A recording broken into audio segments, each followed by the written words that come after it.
Wrinkle. Hi, bud. You can hear everything with these. The tip of the top. The top.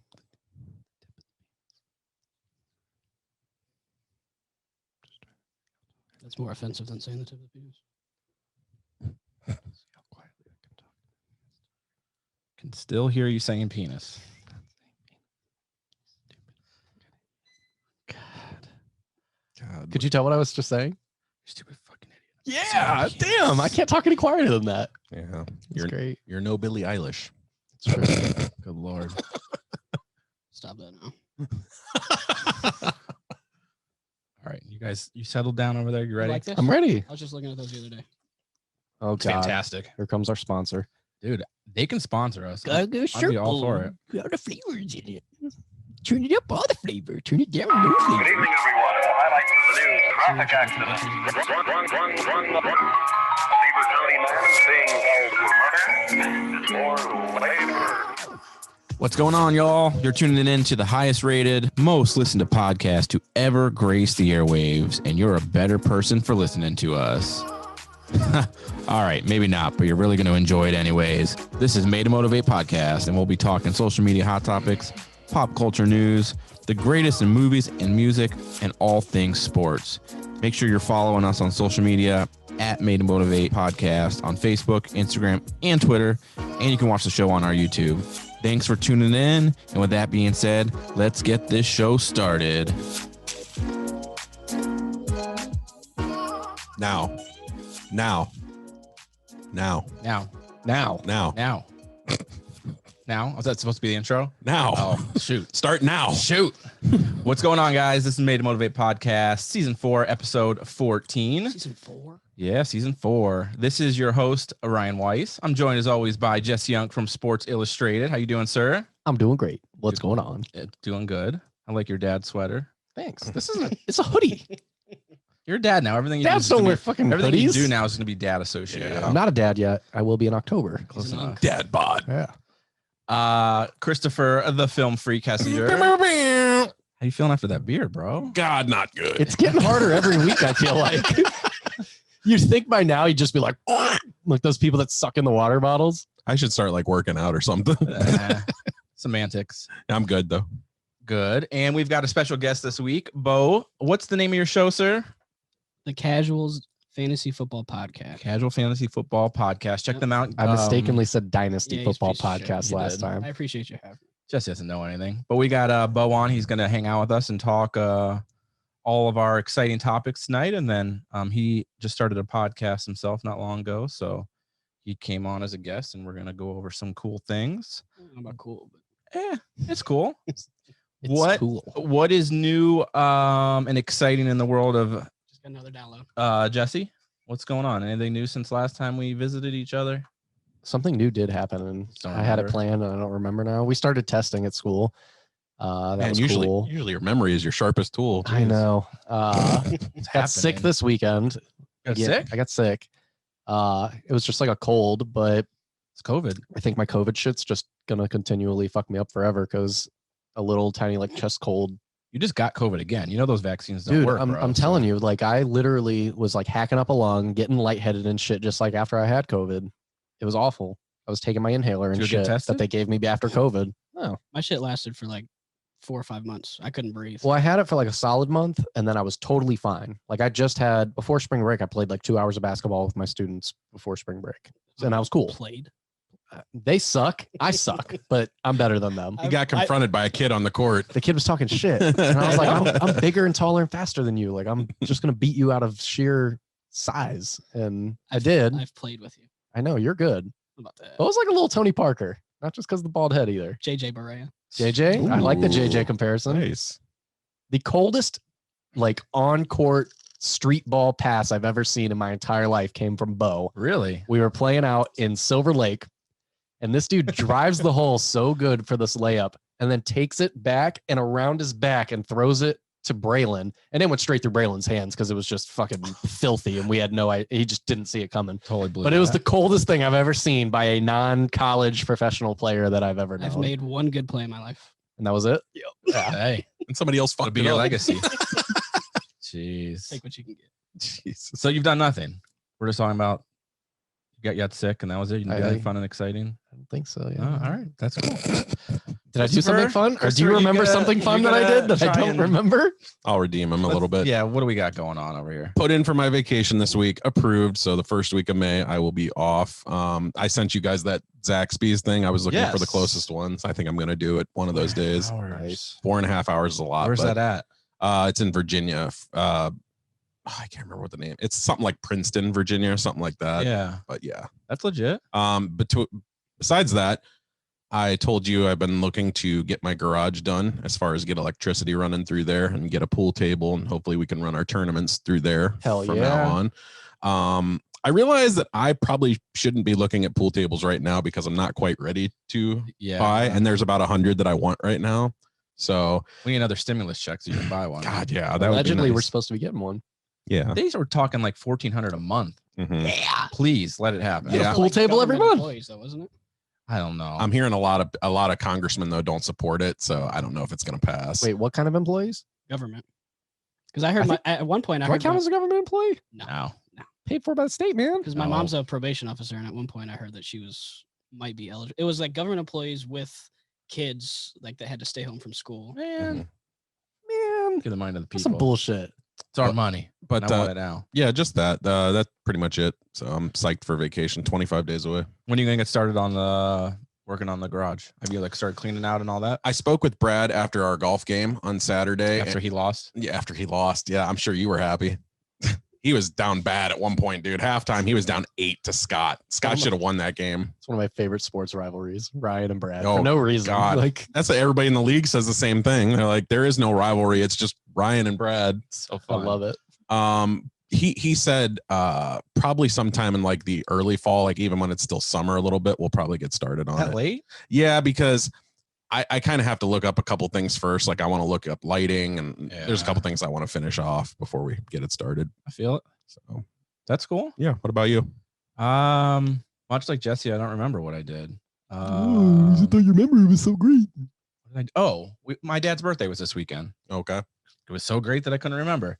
Saturday we went over to my dad's house. We had dinner and watched a movie and just hung out and stuff for his birthday. So that was cool. You went over there last weekend though too, right? I'm not having Last weekend for deja vu. Easter, and then this weekend was his birthday. Okay, so, cool. So yeah, we just hung out there, and Sunday I went on a bike ride. I went on a bike ride Saturday and Sunday actually, which was super fun. Oh yeah. How long did you do? I did a little over 50 miles between the 2 days. Jesus. Yeah, it was good. That's a lot. I remember my cool thing. Oh, cool. Go. I won back to Just interrupt back. me. Fuck me. I put my finger up. I was ready whenever you were ready.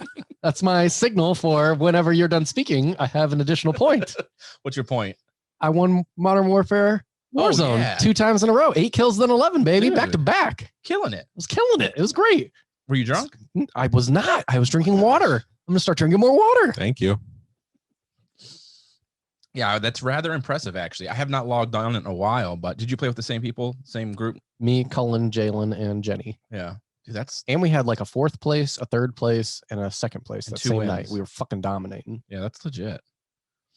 All my friends always win when I don't play with them. That's could how play it- with me. That was what He happens with sounds me like you too. got a whole squad, bro. Usually I do, but Yeah, he's squad. Ryan tries to get in sometimes, but you know, He's like, "Oh, I'm busy. Oh, I gotta make dinner. Steph just called me. I'm not I'll gonna. be right back." No, I tell you when I have 4. Yeah. I've got my squad, but if we lose a person, we always take in subs. Jesus, nice to be a bench player, huh? Yeah. Oh, yeah. You know, Do you always fuck it up too, or you help them? I'm not great. No, I got by him any his means. I'll first be the first to win. say I'm not great. I have wins, but I'm not very good. But I mean, playing with them, you're gonna suck. I mean, even if you were decent, you're gonna look like you suck because it's also fucking good. So I My think buddy Cullen plays professionally or semi-professionally. Like he's on like one of those. he's coming on next week. That's what Or- Ben He's is. coming on next week. Cool. Ben used to be a professional video gamer. Did he? He's dope. Dude, we should have him face off against each other. He'd probably whoop your ass. me, your me buddies? for sure. Oh, My yeah. buddy. Oh yeah, My buddy's Colin way is better than legit. me. Like I had 8 and 11, and he had like 19 in both those games. Like he's insane.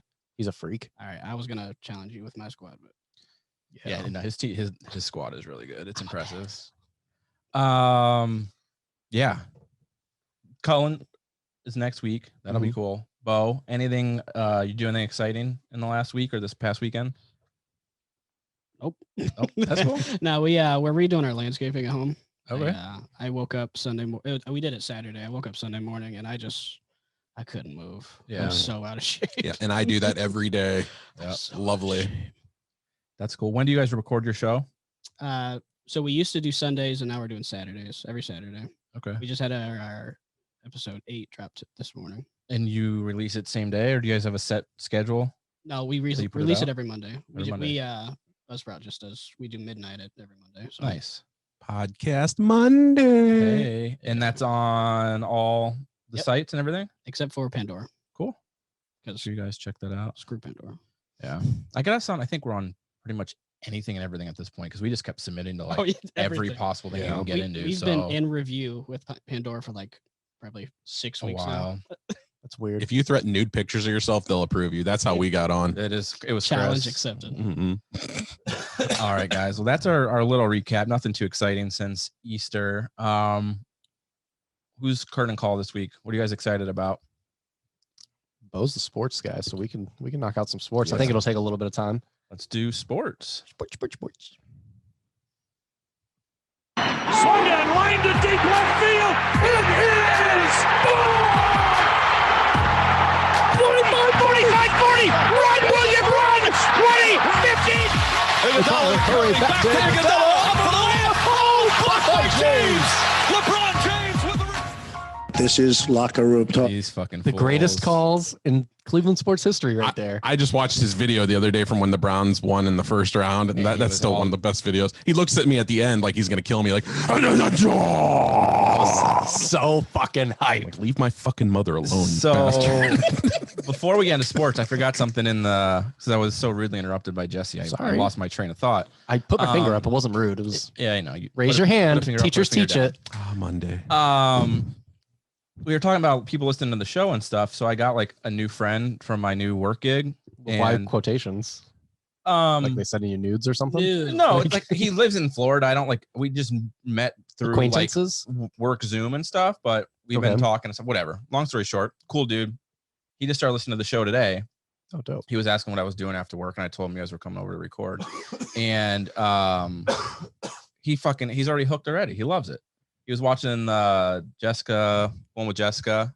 Oh, now I get it. Yeah. Well, I love this show. no, but he was messaging me as he was going through. He was like, "Oh, you guys totally dog Little Uzi," and you're like, "Bring back 80s." Like, so he was actually watching it on YouTube, Yeah. which was cool.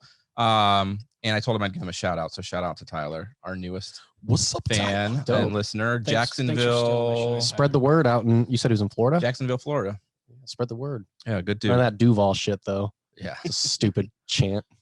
What's going on in the wide world of sports, Mr. Unk? Jesse Unk from Sports Illustrated. Yeah, so sports is like super slow right now, mostly because basketball's really lame this year because only 2 teams are going to win, just like always, and baseball's just lame in general. I don't know if you're a baseball fan, but Not anymore. I don't like it. And football is dead silent because the draft is in like 2 weeks, so everybody's on radio silence except for like all the cloak and dagger smoke fake shit what that about they put out. Phoenix? What about Phoenix? In basketball, aren't they doing real good? Yeah, they always do until they choke in the playoffs. Oh, Phoenix is impressive this year. I will give it to you, but they're not going Chris to is beat. hurt. They're not going to beat them, Chris. They're not going to beat them.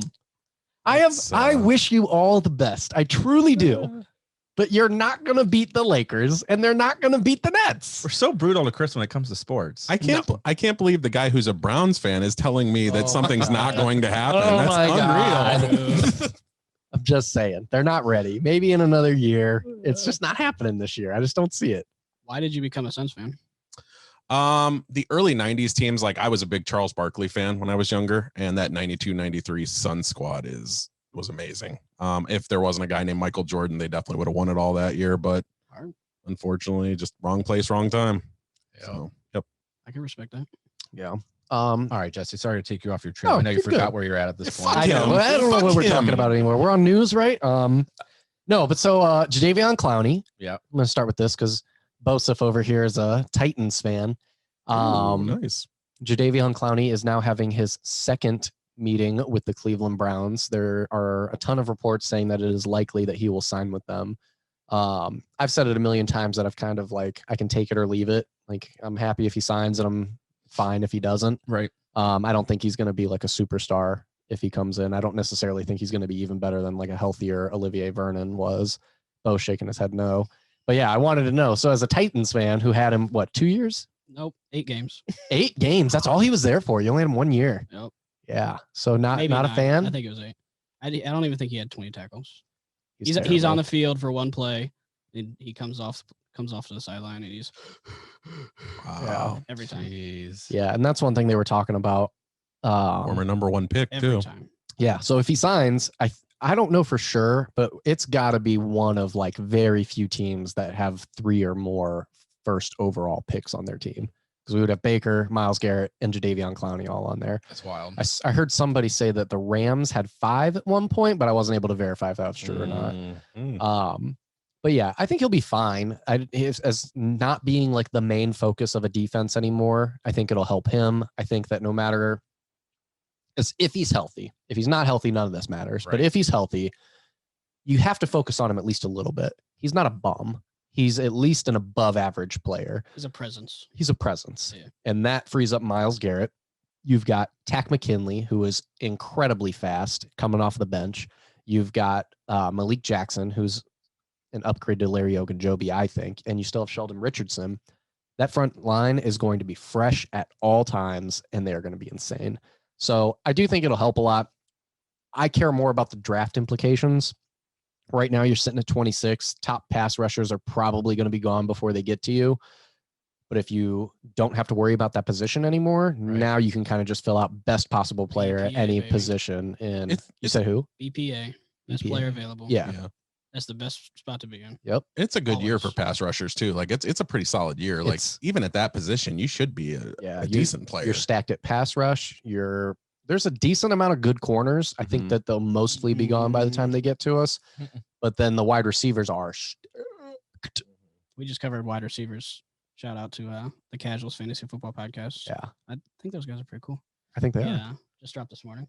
are. I haven't listened yet. I'm gonna listen I'm tonight. gonna just keep plugging it that way. Dude, that's my main. So Bo and I are in a dynasty league also. Yeah. Don't I'm- start this. I'm the man. champion. Don't start this. I beat Bo in the championship. Bo's team was not supposed to be where it was to begin with, so he should be very happy with the second place because he spent everything. He got all the first round picks in the fucking league. Yeah. He literally has picks, what is it, like fucking 5 through 9? At one point, I had 6 in a row. Now I got 5 in a row. Yeah, 5 through 10. 5 through Nah, 10 yeah, in the first 5 through round 10. Wow. in a dynasty league with 12 guys. Wow. He also has an entire roster that is 24 or younger. Mark Andrews is my oldest player. Wow. He's got, Goodness. who do you have? David Montgomery, J.K. Dobbins, He's Lamar gone. Jackson. Montgomery's gone. Oh, yeah, you got rid of him. You're lucky too I because got he's going to Lamar, suck. DeAndre Swift, J.K. Dobbins, Antonio Gibson, who's my favorite player in the league Yeah. right now. Hmm. My wide receivers are just His wide receivers are filthy. He was going after. Who were you going after? T. Higgins. Everybody. He was going after T. Higgins, and I didn't need a wide receiver at all. I'm like, hey, I think my swoop. He had Just T. Higgins, fucking piss him DJ Moore, Justin Jefferson.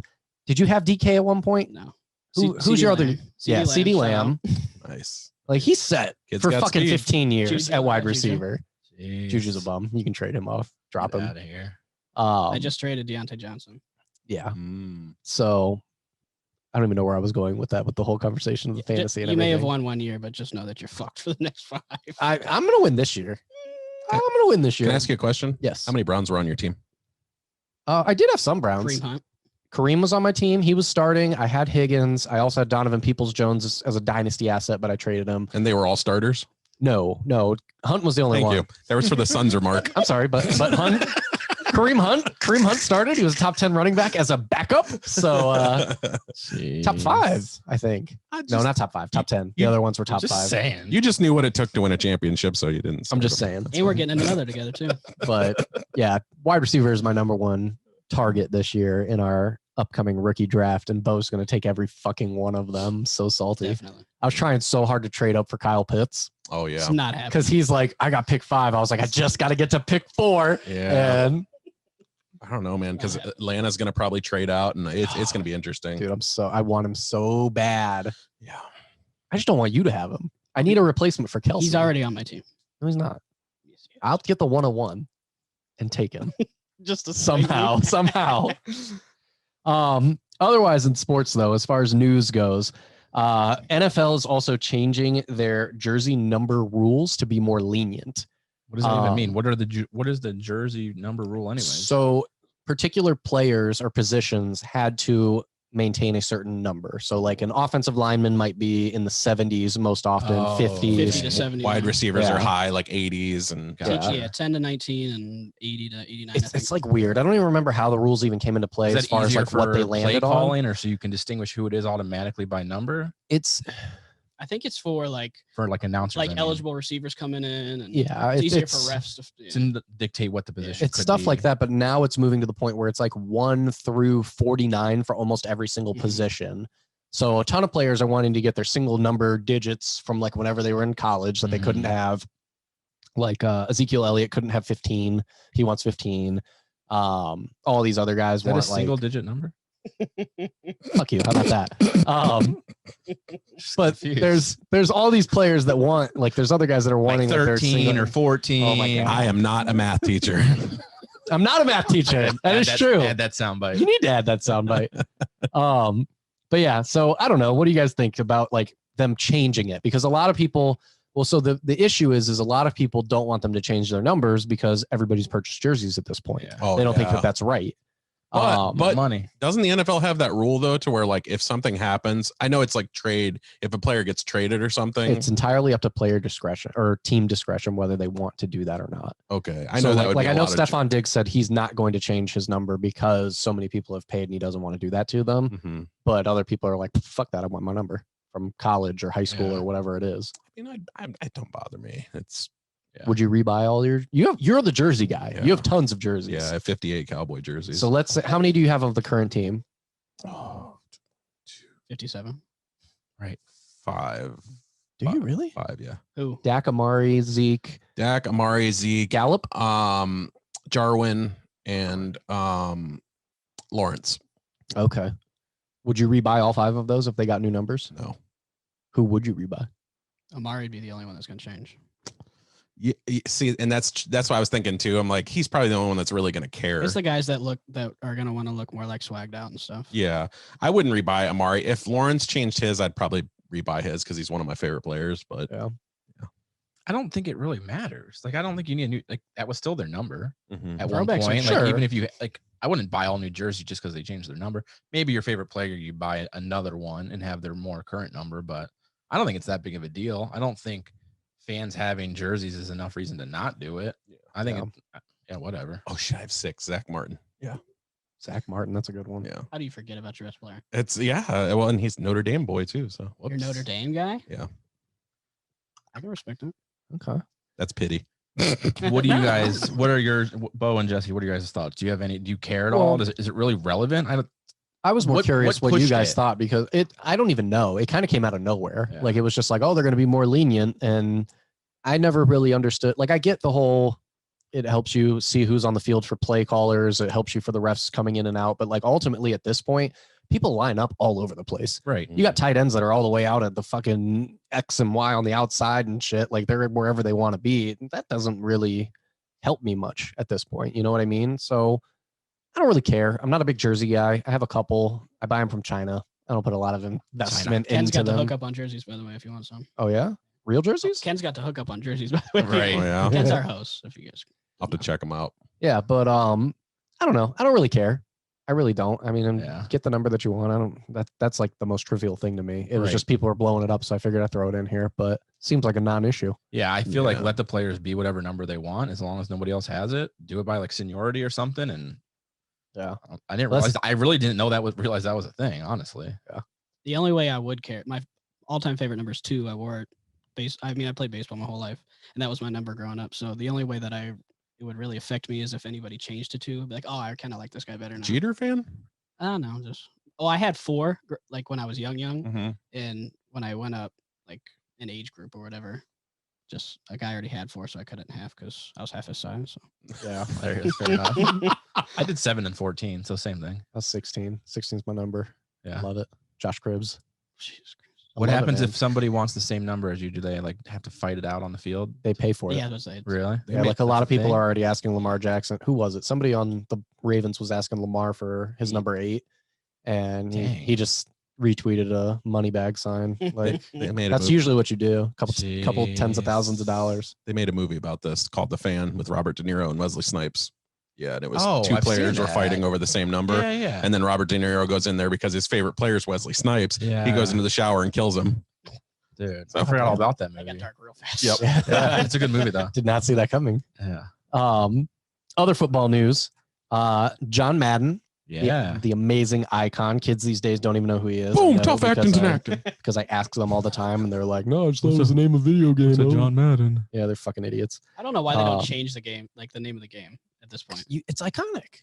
You can't. It's probably such a He brand should still be now on the that it's cover. like- But yeah, that's It all used that to it be, is yeah. now. It's always like this on the cover. I know. Yeah, I know. That's It's great. like that stupid quizzical look. Like, but he turned 85, I believe, Sunday. Sure. 3 days ago was his 85th birthday.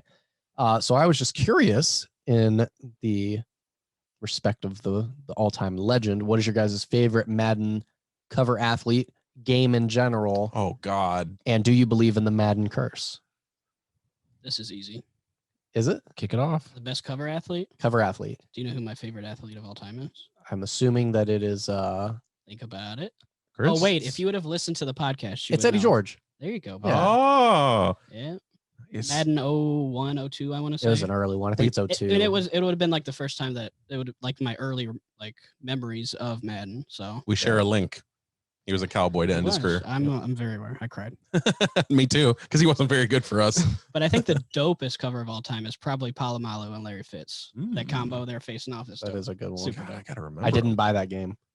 Because of I've because never. of Palomalu. The only one that I've ever owned with a rival on it is the one with Lamar on it, and that was because I was like, well, he sucks anyways. It doesn't fucking matter. He won't live up to it. How many so- copies of the one with Tom Brady on it do you have? Oh, Oh, I've got the God. Gronk. I have the Gronk and the Tom Brady one, and I never got rid of them. I have them both at home, and they're fantastic. You're such a disappointment. I love Tom Brady. Everyone knows. He's fantastic. I'm the only person in the Dynasty League that does enjoy his skill and goatness. What about you guys? I don't know them well enough. I'm like scrolling through. I That's what I'm honestly, doing, You too. don't have to know like the year. The Palomalu one was dope. It's super. I was just scrolling through and saw that one. I mean, well, you got a little bias. that or there. Antonio Brown. Some more Oh bias. fuck! I forgot he was on it. I gotta go with Barry. I gotta go with Barry. Oh, that's a good Barry's a good one. Yeah. That was a. 25. Yeah, I was about to say. I thought that was the anniversary one. Yeah. You guys know which one I pick. Peyton Hillis. Oh, The Who? albino rhino, Peyton Hillis. Jesus. Lamar Jackson? You guys know that story, right? No. Me and 4 other people got him on that cover. Oh, this is What? not true. at This all. is 100% true. I swear to God, this is a true story. And you're going to hell now. Let's hear it. So this was when like Facebook groups first started to become like a thing, and EA Sports came out and they were like, everybody's going to vote on the player, like whatever. So all these groups started showing up. Like one of them was for Danny Woodhead. That was one of the people Peyton showed up or went off against. One was Michael Vick, and it was just people from like Philly, people from Ugh. like wherever. Chargers. And so we had our Cleveland one. yeah. I got people I still talk to today from this group. But so we get on there and like everybody's voting and we win the first couple of rounds and like really close. And one day this guy gets on and he's like, yo, I figured out a way that we can vote multiple times. He's like, all you have to do is delete your cookies. So we're like, oh, okay, that makes sense. Like we delete the cookies, we vote, delete the cookies, refresh, vote. And I'm doing this like, 15, 20 times or whatever. And we win another round. So then another guy comes in on the next round. I mean, this is like 3 rounds from the end or so. And he's like, I have this program. He goes, when you download it, it records your mouse movements and you can just set it on repeat. So what I did and what these other 3 guys did, This is a fucking Madden cover. Right. we turned our cookies off and then we set that program so that we hit refresh, voted, click the vote submit, and then back to refresh. And I set it on a cycle, made sure it lined up, and I just plugged in the laptop. I voted like 5,000 times. Peyton Hillis, if you're listening, you can sue Jesse because the Madden Curse ruined your career. Please It's come on the true. show. He Come was on the one show of and its talk about victims. it. I tried to get him on. I know you did. I know he didn't want to. He didn't answer. He responds to a lot of people. I know he was doing like a whole thing, and I was like, "Dude, you got to come on." He was like, I got you on the fucking Madden cover. Yeah. Come on my show and let me talk about it. But yeah, true story. We all like between the four of us, we voted like 20,000 times, and that's where that huge margin is when because he destroyed Aaron Rodgers and he destroyed Michael Vick. Like, that was us. Aaron Rodgers So- doesn't need another fucking cover. You're welcome. How many people were in your group? Oh, there were a lot of people in the group. I thought you said 4 at the beginning. 4 of us did that. Like 4 of us were Change your talking story. in that thing, but it was in the group. He posted in there. More people could have done it, but 20,000 votes, a lot of votes. Do you guys believe in the Madden Curse? Did we get to that? Oh, hell yeah. Yeah. Big time. I mean, certainly in the numbers show that, yeah, in its favor for sure. Yeah. I know somebody broke it a while back though. It wasn't true like recently, last 5 years. I think Mahomes might have done it or something. Like he had such a great year. Yeah. It didn't really matter. Mahomes, he took like a step back, and I think he had some injuries, but he still had a good year. Yeah. Well, he got hurt, but he Um, still won the Super Bowl. Right. Right. And then So it's like, I don't think so. oh yeah, shit, he did win the Super Bowl that year after. Yeah, so that didn't I apply. think to not Tom him. true Brady then. might have broken. There's exceptions, but it's weird how like 90% of the players go on to basically ruin their career afterwards. Yeah, I Yeah. think I believe in it. Yeah, because there was some catastrophic stuff. Like, I mean, Vic broke his leg. Fucking Fitz got hurt and was out the next year. Mhm. Palomalu got hurt and was out a major portion of the year after. Is that the one Brady AB, broke his leg? Antonio Brown completely like Antonio ruined Brown. his career. Gronk, I think, had his major. Was his the year that TJ Ward blew out his leg, tore his ACL, MCL, and just like it was just hanging there by skin? That was Brown's injury. Pretty gruesome. Yeah, dude. That was on purpose too, for sure. Yeah, it probably was. TJ was a hitter though. He was so good. I don't know. I think you can make it work if you want. Yeah, you can definitely make it work for sure. And is that the only sport where that happens in? So like NBA 2K, is there a curse for that cover? 2K is like a moving curse that's become a thing, but Mhm. people just move so often that it's like not really That's true. a curse anymore. But like, yeah, like I don't know if it applies to the last 2 or 3 years because I don't even know who was on those covers, but like the 5 years prior to that, all those, like from Paul George on, Paul George left the next year, and then He leaves every 2 years. I don't remember Paul George being on He the was 2K on the cover. cover. He was like, on this year. This year? Fuck if I know. Wow. Is it LeBron? No, it's Kobe. Oh, well, that makes Wow. sense. Yeah. Lord Jesse. I almost made a really bad joke, but I respect it. I was gonna say, I think your joke was where I was too. He did kind of. Never He mind. did move some. He Wow. deserved No. the cover. Don't hit the button. Don't hit the button. I respect Kobe Bryant. The thoughts and comments of Jesse Unk do not Even though he's reflect the Good ninth Neighborhood greatest Day player of all podcast in any time. way. He's is actually the 10th unacceptable. best player of all Jesus time. God. Sorry. Unacceptable. He's top Um, 10. Number 9 is Hakeem, just so you know. So the last thing I got for sports, and then I have a little test for Bosa. I don't know if you guys remember to do this or not, because Yeah, I did I got forget to. What's your remind you. last? But the last thing So was they know about it? And I gave them a heads up, but you don't know. Ah, shit. It's just a quiz, you know? I got it. To be fair, it won't ruin your football podcast. Back in the day, you guys had a contest and you called me, I know. and I answered like 2 right, like right off the bat. And you're Yeah. like, "Oh, he might win," and then I just And then you choked. Oh. Then he shat the bed. Yeah, I should. But so former NFL player Philip Adams was the mass shooter of South Carolina, I believe. South Yeah. Carolina. I think there are 6 now dead from his shooting spree. I don't know if that's including himself or not because he did take his own life. They are investigating, or I CT? guess, yeah, they're looking into his brain for CTE. I thought he shot himself in the head, but I guess that must not be the case because that's like you can't do it if your brain is. Do you think he did that intentionally? No, No. I mean, most people just shoot themselves in the head after they kill a bunch of people because they're fucking cowards and they can't live with their That's what I'm decisions. saying. You but- think he intentionally didn't shoot himself in the head so that they could study his brain? Oh yeah, that's happened before. Yeah. Junior Seau did that Yeah. when he killed himself. He shot himself in the chest and left a note saying to study his brain for I CTE. forgot about that. Yeah. But I just think that that's like crazy because you don't think you know you see all these crazy shooters and everything and you think of like mental problems and this and that, but like to think that possibly CTE is what caused this guy to do this. I don't know if I buy it. Mm. He wasn't a long-term player. He didn't play a lot of games to begin with. He only ever started like fucking 8 games in like his 5-year career. Then you clearly have never seen Will Smith concussion. Right. And Will Smith says they say 100% of players have CTE and very well could have had it from college and high school and all that other stuff. But Movie takes a lot of liberties. I just feel like, I don't know, man. I don't like that they put that out there, because now that narrative is kind of taking away from like the horrible thing that he did. And we don't know that he had it. And based on statistics, he probably did, but that doesn't necessarily mean that that's like the cause. Are you saying they're trying to justify it? I just don't like how headlines do that shit. Yeah. Is my biggest issue. Like, I don't know, maybe that was why. Maybe he was hearing voices and it was because football fucked his brain up and that's why he went out and killed a bunch of people. Yeah. But it also could have just been because he was just fucking crazy ass. I don't think it justifies anything though. I mean, the CTE can create mental instability, which maybe in turn turned into him killing them. It's no different than someone in the military who's got PTSD goes off and shoots and kills a bunch of people because their head is so fucked up. Yeah.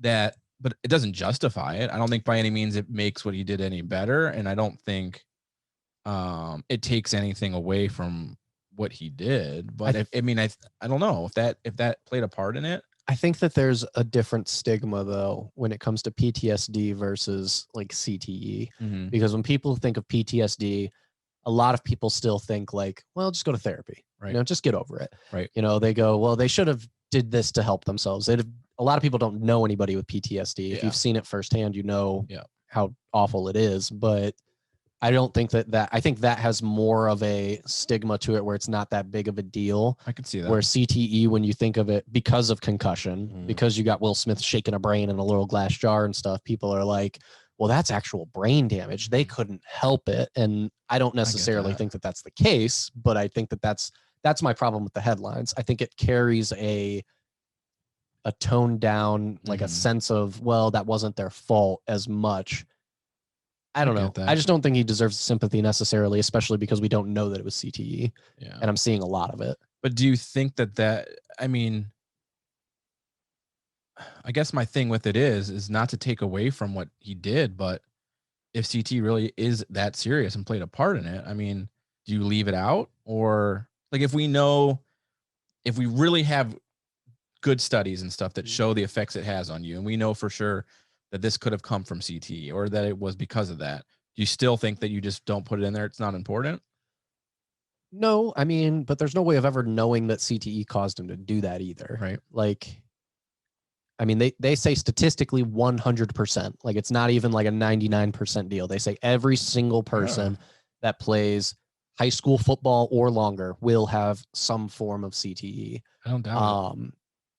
I think that that's got to be a form of a stretch, personally. I mean, I've played backyard football and taken hard hits from that, and I've had a concussion from playing that. Do I have a small form of CTE because of that? Bro, you can't remember what you did 5 minutes ago. That's Maybe not my you've got CTE. I mean, maybe, I don't know, but like, it just seems like a cop out to me. Everybody has CTE if there's brain damage. Okay, everybody's got brain damage. Like, it just doesn't seem realistic to me. And I don't think you can blame terrible shit that these guys do on, because then I can just say, well, if Deshaun Watson raped all those women, then it was because of CTE. It's the insanity plea. But again, I don't like that. I get that point, but I also don't think that they're gonna.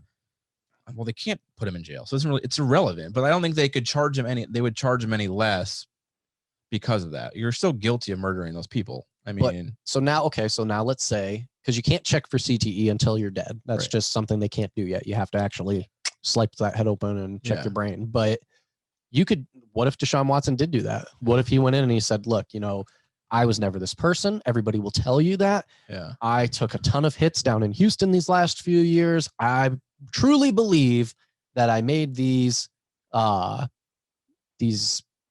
pursuits or whatever these under the influence. Yeah, because of my CTE. yeah, Now what do you do? Because statistically he already has it. right. So I just think it's a slippery slope for that type of stuff to say that was the particular cause of it. I don't know. I get that. I think you can. The problem with that argument is you could rule that against anything. Then Right. anything with any mental health issue, you could say, well, we shouldn't consider that. Basically, we have to take that off the table across the board. And I don't know necessarily if that's the right thing to do. I mean, I do think that there are people doesn't justify their behavior, but there are people that are really fucked up and have got serious mental instability issues that Sure. caused them to do things that a normal person wouldn't do. That was the Chris Benoit case for pro wrestling. Right. You know, it was, they said that his brain was like a 120-year-old man by Right. the time he was done. And it was, you know, his whole career was flying headbutts off the Yeah. top rope. And I mean, you're responsible for the actions that lead you to be there. I mean, you know, what can go into playing football, you know, the injuries that you could sustain, but I don't know. I struggle with saying we alleviate that for being a reason behind the actions of it, you know, for what they did. Yeah, no, I agree. I think it's a dangerous road to cross, because it's like now there's no not blame, but there's justification for everything. Yeah. I guess my thing is with it, like, what was his character? What I struggle with is because I think it takes, if you eliminate those bylines from any of these cases, whether someone that pleads insanity or a CTE thing or someone with PTSD, if you eliminate that byline from their case, I think it demoralizes any character they had prior to that, you know, because they might not have, he could have been I don't know this guy at all, but he might have been a really good dude up until his brain going all defunct. Yeah. And when you eliminate that from being there, it just makes him seem like a piece of shit when there was something else underlying in the reasonings that he did what he did. Not that it makes the murder any less, but I don't know. I think it plays a part in how we look at them, you know? Yeah. What do you think? I'm just here so I won't get fined. What's the name of your podcast? It's the Casuals Fantasy Football Podcast. Okay. Not Dynasty. Yes. Not Dynasty. What kind of shocks me is if you think about it, there's probably 5 or 10 times the amount of soccer players that there are football players. Yeah. And soccer players are headbutting balls nonstop, but you don't hear a single soccer player with CTE. Good point. That blows my mind. Yeah. I mean, And that's a rough sport on top of Yeah. it. Like, there's a lot of contact in soccer. Yeah. People do not not realize directly that. to the head though. No, but Yeah. I mean, I've crashed bodies and definitely like been shaken up playing soccer in high school, and I was not a skilled You player. played soccer in high school? I played for 2 years, but I did it more to stay in shape. I played for 4. Did We you? definitely played each other. Maybe. And is it a thing in like rugby too? Because, you know, that's an equally physical sport too. You Yeah. know? Probably more. Yeah, probably There's more. No pads, no yeah. helmets. Yeah. You could say that. You could say it in hockey. Yeah. There's a lot of physical sports, but But I you don't only hear it in football. I don't think it's I played football. Like, not backyard football. Yeah. Full on. Mhm. I mean, and those helmets are there so you don't bust your head open. Dude, it don't protect what goes on inside that helmet though, man. Like, you can feel your brain moving around in there. And I think a lot of it is people think, well, I've got this helmet on, I'm good. Yeah. Those dudes go hard. Yeah. I mean, it's insane. So I don't think you can compare any sport as far as physicality to like the amount of the impact that football has. Well, I think you that the know? reason is because of that helmet. Yep. And like you said, they feel like they're invincible. Rugby, you don't see those helmet to helmet hits because they know Hell better. no. You form tackle. Yep. And that's what the league has tried to get to. But like, Yep. we even saw it in the playoffs. Fucking Dirty Dan of the Chiefs Yep. went helmet to helmet with Rashard Higgins. That was an illegal penalty that was not called. I mean, look but at he that hit, cracked him though, with for the crown of his example. head. Yeah, bro. And he That went hit was straight for. He didn't try to brutal. look up at all. Well, and straight from formation, they always line up like this. So it's always, you know, that impact is always they're prepared for it. Yep. So Yeah, you I've know. got a good buddy who played football all through high school, who now has seizures for the rest of his life from it. You know, where like he has seized out like at work on the floor Yeah. and like can't do anything, and he got it from continually being hit in the head playing football, and that's in high school. Yeah. You know, 100%. You probably have Scary. CTE. I probably do. Well, water boys don't get hit. So This is true. I was riding the bench. kicker. He was a Um, kicker. Hell no. I did play soccer, so I mean, I could have been a kicker. You look like Matt Prater. Jeez. tell us your podcast one more time as you're being kicked out of the house, please. It's the casuals. It's the casuals. It's called the Casuals for a reason. Goodness. Speaking of casual, unless anybody has anything to Okay. add to the No. CTE conversation. No, let's do it. So years ago, Bosef had me over to his home for a fight night. I believe we were watching Conor McGregor, and he showed me a little trick that he can do that was just mind blowing to me. Bo, Where'd those ping pongs go? for whatever You're still in there. Jeez. for whatever reason, Bo can name the college Oh, that any NBA player I could possibly think of went to. NBA is a stretch now. Back in the day, I could. That is true. And I specifically chose some older guys. Mine are all classic players. So I'm screwed on But like I'm not even 30 years old, bro. 70s and 80s. I was little 90s. Jeez. I was throwing out like every name that I could think of in the league at that time. And he didn't miss a single one. So I figured we could just test you just to see if you could still do it. I don't know if you can or not, I but might be able to. we'll give it a go. If you get 2 of my 5, I will be amazed. I only came up with 3. I might not get any of yours if you're Okay. that old. So for the first one, Daniel Booby Gibson. Where did he go to college? I know. Texas. Mhm. It is Texas. What about Big Baby Davis? LSU. God damn. Hmm. He's just so quick about it too. That's Well, the you're thing. giving me easy ones, bro. Meta World Peace. Ooh. This one I don't know. Formerly known as Ron Artest. Yes. I've been watching Key and Peele, by the way. Are you guys do you watch Key and Peele back? Oh in the yeah, I used to be all the Occasionally. time. Yeah. When his little news segments come on, dude. Oh. And there are 2 possible answers here, so I will accept either one. This one I don't know. I don't know why I want to say UNLV. Okay. Do you want me to just tell you or you want another guess? I'll give you one more. Ron Artest. Now he's a New York guy, isn't he? I think he's from New York. Jesse's like, what city is this? He's from New York, ain't he? Is it New York? I don't know if this is in New York, but I Let me think it see. is. Let me see. I would assume. Yeah. Yeah. Yeah. He is a New York guy. Uh-oh. St. John's? Get the fuck out of here, That's, bro. that's unfucking real. See, St. UNLV's red. I John's. knew the red. Dude, no way I had that. No way. That's all right. All right. I'm done. That's all I got. 3 for 3. That's Good. unreal. 3 for Chris, 3. I'm you? about to go 0 for 5 over here. Okay. Mark Eaton of the Utah Jazz. Next. Sadale Threet of the Philadelphia 76ers. He's like, who's that? Next. Chris brought the heat. Good job, Chris. I had to add a little Suns flavor in. Get his ass. Cedric Sabalos. Texas. Nope. He just sounds like a Texas guy. I don't know. Dale Davis of the Indiana Pacers. No, I don't even know. So all these guys are just old. I don't even know who these fucking people are, bro. Jim Les of the Sacramento Kings. Who you got, Ryan? I didn't bring him to the table. Ryan! I dropped the ball. So, Oh, so fuck. I'll give you all of them just for like your future database knowledge. Mark Eaton went to UCLA. Sadale Threet went to West Virginia Tech, which is no longer a school. Cedric Sabalos went to Cal State Fullerton. Dale Davis went to Clemson, and Jim Les went to Bradley. Where did Devin Booker go? Kentucky. Yeah, Oh yeah, fuck, that's an easy one. yeah. You God and I, damn it. He's a they're my 6 man. team. I knew He's a that. 6 man. What was the question, anyways? Just any NBA players where they went to player. school? Yeah. So like if he watched them in his life, he knows them is basically what it is. I literally haven't watched a basketball game since LeBron was in Cleveland, Anthony Davis. Kentucky. I actually was at McDonald's. Kevin Love. UCLA. Kevin Durant. Texas. Kevin Garnett. He didn't. Zajunas Gagauskas.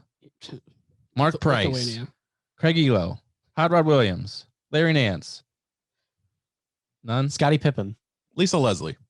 That is impressive. I don't even know. I where got nothing anymore. That's cool though. No, he was good though. That was That's solid. impressive for Like, sure. I know Yeah. football players more, probably. Really? Do you? Yeah. Well, fuck, I would have had time to prepare for Yeah, that. I didn't know It's pretty that. stupid. That's Pointless wild. knowledge. James Harden. Chris Obanaya. The running back? Yes. Texas. Texas. You just gonna name Texas guys? Texas. Played with Colt McCoy. Who played at? Colt McCoy. Texas. He did. Chris, you ready? Yeah, that's all I got for sports. Hollywood Report. Let's do it.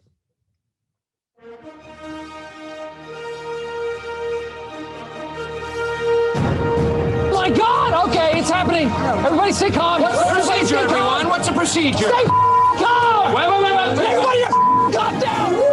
Two, Steve, assemble!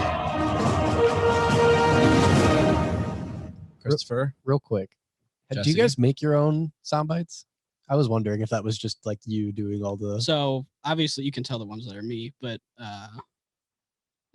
Ken's wife does a lot of them. All the women voices are Ken's wife. She's dope. I was just curious. Yeah, they're pretty legit though, aren't they? They're not bad. We have how many pages of sound bites do you have? Just two. We have like 7. Yeah, we had a whole bunch more. I deleted some though because it's too much to try and I fucking just get get too to. excited. Yeah, That's what I was like, there's a couple of segments on here where these guys go over the line. I'm like, damn, we need about Well, 15 here. We used to have a bunch that were fucking We ignorant. also- We didn't tell people what a bunch of them meant. So yeah. Oh, you haven't heard half of ours. We also said that when we So started the show, we weren't going to be a soundbite show. Yeah. yeah. So we have a couple that we use, but like we don't overdo it a lot with sound effects. Our sound bites are mainly just our transition stuff. It's usually but just whenever I'm Jesse's saying being something ignorant. asshole. Anyhow, Christopher, So what is going on in the world of Hollywood, sir? I don't know if you guys have heard or not. There's this thing called COVID that's kind of happened over the last, 13, 15 months. No shit. Yeah. Fear not, though. We got the remedy to it all right here that is going to end it. And that is from Black Eyed Peas singer Will.I.AM. For $300, you can own something called the Zuper Mask, made of silicone with athletic mesh fabric on the inside. And it is being marketed as not only one that's protected against COVID and various spreading disease in the airborne, but also one that is very stylish too. So Is it much a real so, thing? Yeah. Yeah. Get the fuck Honeywell. outta here. Yeah. Honeywell is marketing it. That's the primary investor through it all. And they're the manufacturer. It also has soundproof headphones into it. Oh, that's fucking dope. For $300, the damn thing better serve you a beer. What does it look like? You have pictures? Is there any like things out yet? Remember Marshawn Lynch wearing the mask back in the day? We'll put it on here. Throw that over this way Wait. when you're done. Is that a helmet or Yep. is it a mask? It's a little bit of It's both. like both. I mean, it's kind of dope, honestly. It's very sci-fi. Dude, that's Look at Ryan. pretty sick. I'm not gonna lie. $300? I might be down for that. I'd wear $2.99. that. $2.99. Yeah, $299. It's Dude, not that's 300. dope though. I'd wear it. I would. I'd That's wear it. pretty legit. With soundproof headphones in it? Is that Yeah. legit? Let me see that real quick. Fuck. And Honeywell is like, Beats are $300. Bro. That protects me from COVID. And this is legitimately happening. Like they're already starting to market it and like pre-sales and stuff like that. So I guess like a bunch of people have already bought them. I don't know the exact number, Dude, but you think they come in different colors? I'll buy this. oh, I'm sure. This lit. Thank you. wear that on the golf course, please. It's dope. Are these filters? Yeah. I need this. Yeah. The problem is you're going to be listening to music and then the fucking filter like gets caught and you suffocate to death while listening to Will.I.AM. I mean, you don't have to listen to Will.I.AM all the time. Yeah, no, it's all in place. Dude, this is dope. Yeah. I'm gonna buy one. The black mouth piece. I'm gonna be using it when I Mhm. woodwork and build the deck. I don't Yeah. need to use it for COVID. Fuck COVID. So for $299, you can overcome the horrors of 3 for $50. COVID. jeez. Miss Allen's. In movie news, Creed 3 has been greenlit this week. So we are going to get a sequel starring Michael B. Jordan, of Hey. course. Is Sly in it? Tessa one Thompson is person- fire, bro. No? Oh, Let's hug it out. we can hug it out. Let's hug it out. She's fire. Dude, every time I see that girl on screen, I'm like, I got to shout in the theater or something. And people are like, shut up. Yeah. Yeah. Valkyrie's the shit too. I'm getting sidetracked by those images. Okay. Anyway, Jeez. Is Sly in it? one person who will not be in it is Sylvester Stallone. Fuck it. It doesn't even count as a movie anymore. I think though, when you think back to Creed 2, it makes sense. You know, the way they kind of ended his character, it's now kind of the passing of the torch. This is now definitely Creed's franchise, it seems. He's still going to be an executive producer on the series. They've already talked about a fourth film too. But in addition to that, there's two pieces of news that are interesting. First of all, there's going to be a Rocky prequel series that they are marketing to stars of all places. It's supposed to take place before the first film, basically when Rocky was still a loser and kind of a jobber on Who's the. gonna play the boxing pre-Rocky scene. Rocky? I don't know. Can I say a hot take real quick? Sure. I hate the first Rocky movie. Really?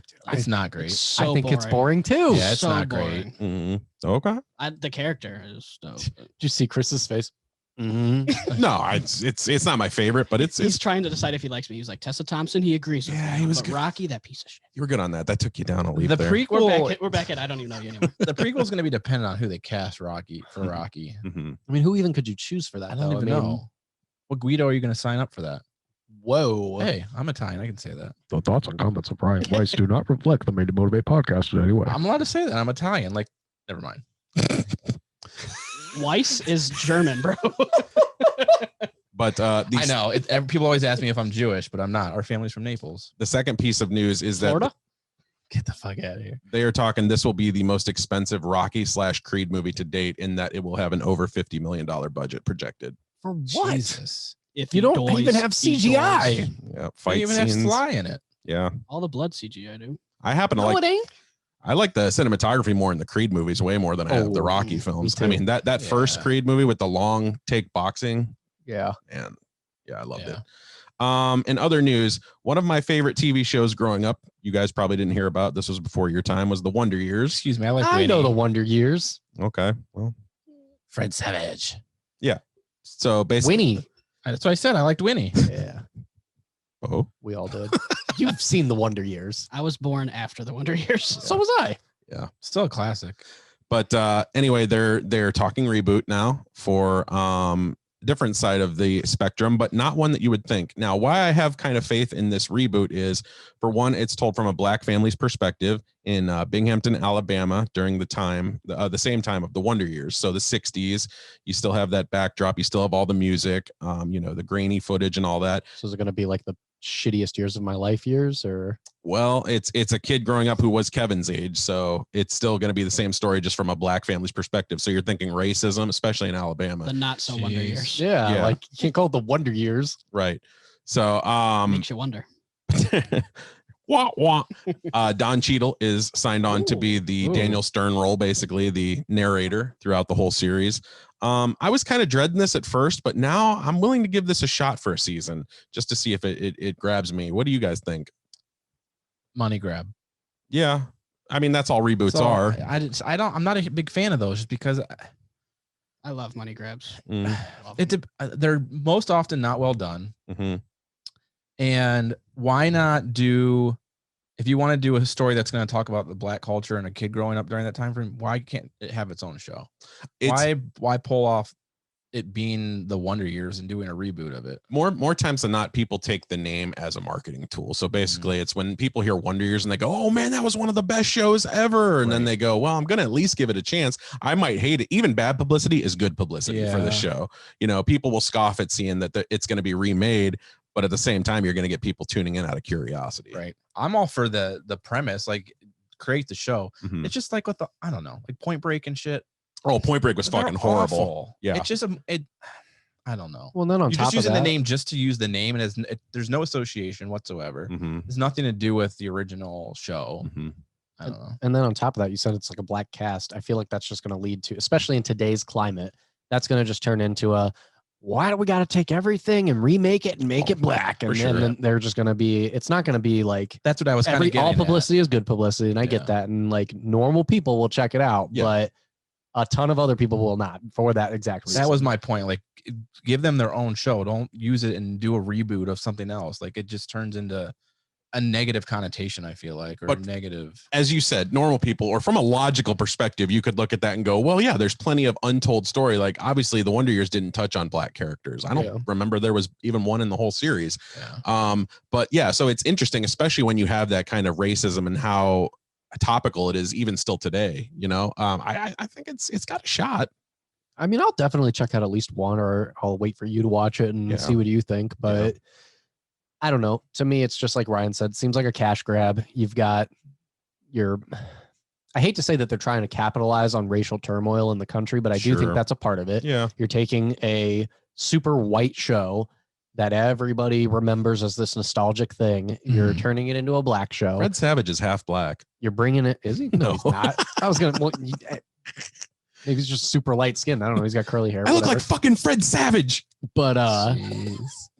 but then like on top of that, then like Ryan said, they don't make it that good. Like Don Cheadle's in a It's just his voice. unpopular opinion. I don't really give a shit about Don Cheadle. I don't think he's that good. I think you made a strong point Yeah, though too, I said it. because Sorry. my whole thing is if you're going to tell the story, if you're going to tell the story truthfully and like what went on during that time, you can't call it the Wonder Years. Mm-hmm. Like Jesse said, like the Wonder Years for the show it is now was those kids living like the best time of their life. Yeah. Mhm. This is going to be a dark if they're honest and true about Maybe it. that might just be some of it though. Mm, See, now if they did do that though, let's say they make it Wonder Years, but it really is just like a riff on it where maybe they play like the happy music of Wonder Years, but in the background, the title scene is all like fucking race, marches or riots or something Right. like that. And then the show's talking about everything that happened in like a tongue in cheek kind of way. Yeah, That would that be could dope. be cool. But if it just ends up being like a comedy sitcom where they're just like, oh, we're just going to use a black family and people are going to like it and it's Yeah. Wonder Years, then That I'm not. it's going to fucking stupid. Yeah. Why do they have to make it like true to time? Why can't they just make it about a happy black family gets along with everyone? And I don't know. It was an artistic decision. It was just they wanted to set it in the 60s, the same one as the original series. And so it's a done deal then. like, oh yeah, about it being. oh yeah, it's definitely Gotcha. it's been solidified for sure. And they're going to start shooting in fall of this year. So I heard that they're coming out for a summer release next year. Any actors or actresses that Just Cheadle is all I know right now. I think they named the kid too, who was like the main role, but I don't know him. I don't McLaughlin even or have it whatever here. his name is? That would be awesome because he proved his range in Concrete Cowboy. Oh, is that his name? I was gonna say the Next, kid from Concrete Cowboy. yeah. Miles Stranger Things. Morales. Yeah, Yeah. yeah, very good. Yeah, absolutely. But yeah, it's just interesting. And side fact, Wonder Years, the original series, was one of the first TV shows put to DVD, and all the music was ripped from it, obviously because of licensing rights. So that's always Wow. often been one of the biggest criticisms about the Wonder Years DVD release is that it features none of the 60s musics. They could got away with it on the TV show, but they couldn't put it on DVD. They put it when you're on the show, you have a temporary licensing for that. So like you're able to show it once or whatever. You have to pay for it every time. Damn. So They could just turn it and have like this dope ass soundtrack to this though. yeah, Right. You know what I mean? yeah, you could. I mean, especially with Motown and the soul singers of the 60s. Hell yeah. So dope. Yeah. Last thing for Hollywood Report this week, we are finally going to talk some Falcon and Winter Soldier. I've been putting this off for a couple of weeks because I'm going to give my initial perspective on this series was that the first 2 episodes didn't initially grab me like WandaVision did. From the very start of WandaVision, I was hooked in because I love that mystery kind of storytelling to where, you get a bunch of pieces, but you want to see how they form together. For this show, it's very much like the Winter Soldier movie, and that's one of my favorites of the entire Marvel franchise. But to me, spy thrillers can only go so far. Where it changed for me was Zemo being reintroduced into episode 3 and worked in. I wanted to get your guys' thoughts on your experiences so far. Ryan, have you watched the show? Are we on 3 or 4? We've done 4. Okay, that's what I thought. There's 2 left. I've yet to watch a single episode. Okay. I started episode 1, and much like WandaVision, I couldn't get through it. Yeah. I tried again, and I couldn't get through it, and I haven't taken the time to go back. It just not I think grab it took 4 times with WandaVision to finally fully watch it. Mhm. I'm not a huge fan of Falcon. Mm-hmm.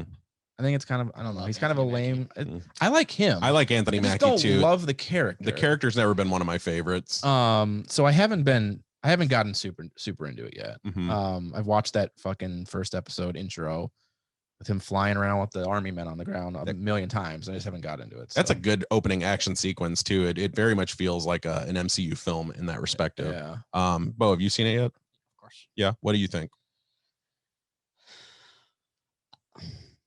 It's tough. Mhm. Like I said, I love Anthony Mackie. My wife loves the Winter Soldier. Mhm. Like, just shut up for once in your life. The character or the guy that plays him? Sebastian Stan. Oh, no, okay. She's seen I, Tonya, I take oh it? my god. Nice. Oh no, I've seen I, Tonya. Oh, yeah. I saw out on. for a different purpose. Suck my fucking dick. She's mine. So back the fuck up. We can Yeah. fight, bro. Yeah. Let's We do can it. fight. That man is obsessed. I'm excited for where it's going in the sense of I was shocked when Old Girl from Wakanda showed up. Yeah. And everything that I've read so far is that there's going to be a major cameo. Really? And what I was reading was the potential of Chadwick Boseman. Wow. And the director came out and said it's a major cameo, but I can tell you that it's not him. Okay. So the fact that Maybe they're at least being open. I mean, Marvel's always so. Well, because if private. you expected that and you didn't get it, it would be a huge letdown. Yeah, but maybe it's Shuri or Shuri. Shuri, however you pronounce Shuri'd it. be cool. I like Shuri. Shuri in like the whole getup. I actually think it's not going to be in the sense of Wakanda. I think it's going to be the sense. Who is the? Where were they on episode 2? The place that they were at. Oh, in like What's the leader of the place? It's like the power. yeah. The power. Oh yeah, he's the power broker. Power broker. That's going to be someone huge. Okay. I think that because that wherever they were is where Wolverine is in the comics or something. That's where Mhm. he came. It's where they found Ooh. him. Don't tease me anymore with this shit, man. Hey man, I just read shit. They went through this in WandaVision. They were like, oh, they're going to bring the universes together. And then they fucking fucked that up with that dude. But and then the man, I can't even think of the curly hair girl, the main, The redhead. Yeah. That's the problem with the show. When Is she- you don't know any of their names. The second episode when she was looking at I don't know if the girl that died, they were in Latveria, whereas that's where Dr. Doom's from. Oh, yeah. That is what I'm. So if you look at the trailer for God, that would be badass. Loki, there's like a cloaked figure that drops his lantern, and I am convinced that is Dr. Doom. So, which I did see a still of Loki where a squirrel was in the background. So wow. And that's the show that I'm anticipating Loki? most. Yeah. Like of all the ones that were initially introduced, that's the one I wanted to see the most. Another man that my wife is obsessed with. Oh, I bet women fucking love Tom Hiddleston. Dude, the Kong Skull Island. Yeah. She just drools. Yep. Just drools. What do you think, Jesse? the first two didn't catch me really. I didn't like the No. first I one. meant about Tom Hiddleston. Oh, I think it's fantastic. Go ahead. Now Sebastian Stan. Yeah. Don't get me started on Jason Momoa. Oh boy. That's a stud. God damn. I met him.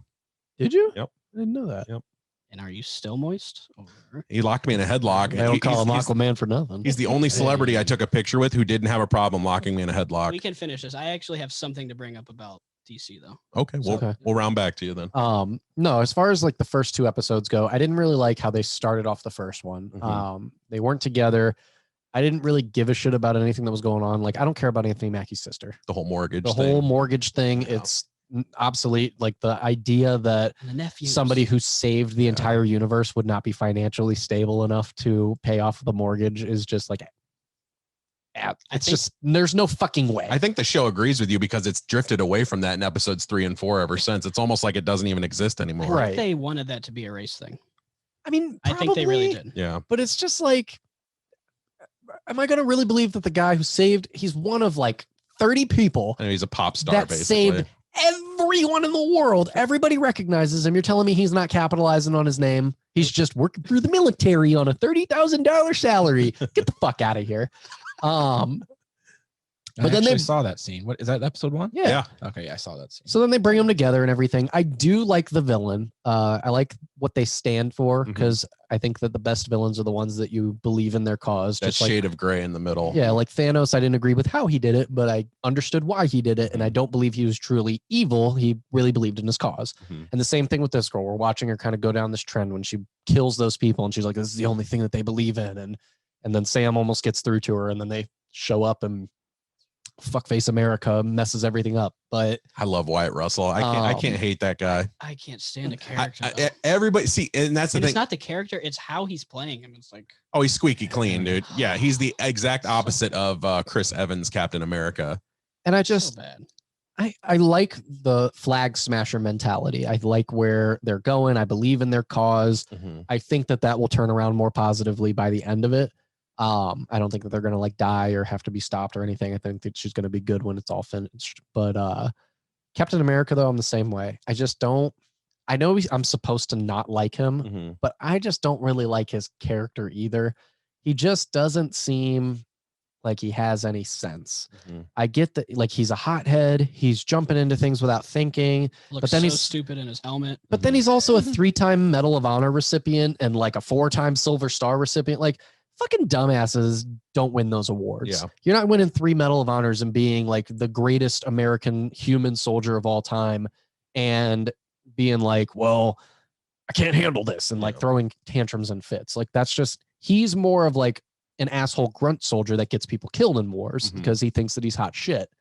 And I don't know. I liked how the last episode ended. Big time spoiler alert, but when he killed that guy in the open, like in front of everybody in the world and Shit's all the about to cameras change. going and everything, I'm immediately going to, I'm thinking like wars against Wakanda, like America and Wakanda possibly. I'm thinking about like, you know, just the ramifications of America's soldier doing this on live TV, like political pouring out that is going to happen from him murdering this guy brutally on live everything. So I like where they've now opened it up in these last, is it only 2 more episodes? Yeah. So I like where they're leading that to go, but I hope that it pays off and it's not just like we've got to stop him because he's bad. Like I want there to be ramifications for that politically that impact the universe now. I'll hand it over to you in a second. One of the things that was interesting to me about this whole show is that it's the way people view Steve Rogers and who he was. He was something different for everybody. You know, you had that bad group that we were talking about. They viewed him as one way. And then, his comrades in the Avengers viewed him as a complete other. I think one thing that's unique about the show is Chris Evans isn't even in it, but we have more appreciation for that character after seeing everything. We get the grasp of the pressures, the mantle of taking up Captain America, how it's crumbled some men like the fake Captain America, and how other people look at it and go, well, it's too big of a shield. I don't want it. It's not my responsibility. I'm here to blaze my own trail. So it's an interesting character deconstruction to a certain degree. And I think it's all the more apparent that how important he was, not only to the Avengers, but also to the world, because when he's gone, it casts this immense shadow that the show documents perfectly. Yeah. Oh, hi. Oh, you had something about DC? Well, no, I'll get there too. But you brought up Zemo. I actually think Zemo is like a terrible inclusion. I understand the character inclusion, but like he just doesn't fit to me. Yeah. Like it's off. It's weird to me because I kind of had like an exact opposite effect. The first 2 episodes I was barely hanging on, and I'm like, I don't really care about most of these characters. I couldn't care less. And then Zemo popped up, and it was almost like the show got infused with that dose of personality that we're familiar with Marvel. It's almost like these last 2 episodes have outlined him far better than Civil War ever could. Yeah. He's always in that stupid furry trench coat. Oh yeah. He's a geek, dude. Total geek.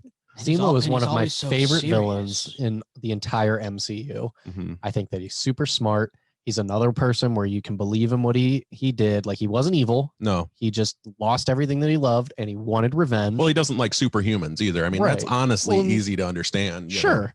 And but then on top of that, like they're trying to, like the scene with the girl and the candy, and he's like, he can't get them. So creepy. Nobody's giving them any information, and he finds all these kids and it's just like, here's some candy, help me out, lead me to this place. And it's just like, he's smart. He just outsmarts them in ways that you wouldn't think. And he's not, I don't think Thanos did that. Here, just show me where I'm That's kind of creepy. I haven't seen that yet, but that's super like child predatory. It was smart. He Hey, didn't little fuck kid, you him. want some candy? He needed to find out where a funeral was. Felt like Bo's it was credit. going there though. Yeah.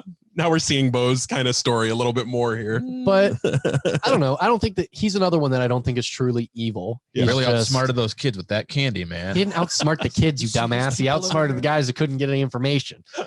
By they tricking the still got children it. with candy. What's that actor's name? Daniel Bruhl. Daniel Brooks, so good. He's fantastic. So Yeah, I love him as an actor. Like outside of even this, everything else that he's Glorious done. Bastards. Yeah. Oh, Yeah. so good. So Oh, so good. I've good. never seen Inglorious Bastards. Oh, Dude, you got to watch it tonight. I've never seen. You've got to watch it my tonight. It's one of like God. 3 or 4 films that I've never seen that it just pisses Do you like me off. Tarantino movies? Of course.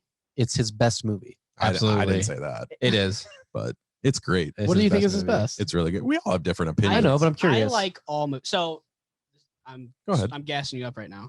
Like I respect the hell out of what you do because I watch a movie and I like every fucking movie. Mhm. Well, of course there's movies that suck, but like Fences. don't shit on Denzel, bro. Denzel's a heaping pile of shit in that movie. bad but I know- place. There's not enough Where was it? movement. Sorry, go ahead. But that, like I said, that's one of like 4 or 5 movies that I've never watched. That like, why have I never watched it? Why have you never watched it? What are the other 4 or 5? I've never seen any of the Godfathers. The fuck are you doing, man? How are you his friend? Now you know why you fired him. Jesus. I didn't fire 2 him. of Jesse's favorite movies ever. Keep going. I'm sorry. We might end this friendship. Get the fuck I mean, I off the can't think show. of them off the top of my head, but Star Wars? I've seen Indiana Jones? I've never seen. I've seen the first 2. Jaws? I've seen Jaws. Yeah. Okay, we're good. Shawshank Redemption. That was one of my favorites. Okay, you're So redeemed good. a little So we bit got by Chris. Tessa. Okay. We got my favorite movie. Chris is like, he respects everything that I do. He likes Shawshank. You can keep going. Keep Yeah. speaking into the mic. Zemo. Yeah, like the Daniel Bruhl that binds us. Jeez. To answer your question, Django is my favorite Oh, Tarantino so film. good. That's a I good love one. Yeah. Django. Django's one that I always say that is like lower in my rankings, and every time I watch it, I love it. Yeah, I need to just bump it up. I love it more every time I watch it. When I first saw it, like I liked it, but it wasn't my favorite Tarantino film. Yeah. I count 6 shots. I count 2 guns. Yeah. So Dude, and Leo, man, where he cuts his hand on that scene inside. Oh my God. It's a great movie. But yeah, that's all we got for Hollywood Report. Before we move on, though, I guess I should say grades for this so far. We're only 4 episodes in, obviously. Grades for the Winter Soldier and Falcon, or vice versa. As a whole, Yeah, of the 4 episodes you've seen so far. at right now, I'm going to give it a C+. Okay. What do you give WandaVision? By the end of it, probably a B+. Yeah. Okay, 'cause Did it everyone get is saying better this or is better worse? than WandaVision.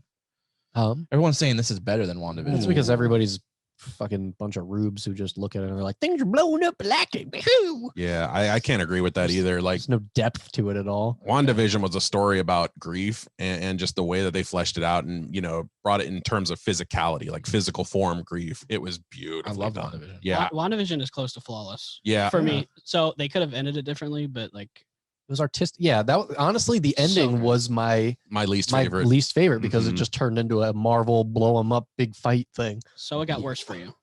WandaVision. That's why it's a B+ and not an A. And I think Falcon Winter Soldier is going to flip. I can probably say about CC+ right now, but I think it's going to finish better in WandaVision. I hope so.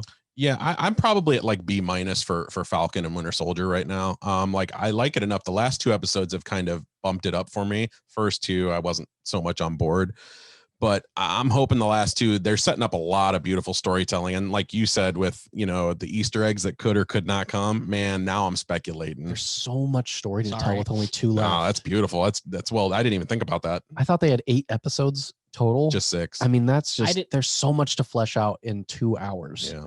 I don't know if they can do it. Sorry. I didn't catch the Latveria thing. Mm-hmm. And my buddy texted me. He was like, please tell me you saw that. I'm like, I don't even know what you're talking about.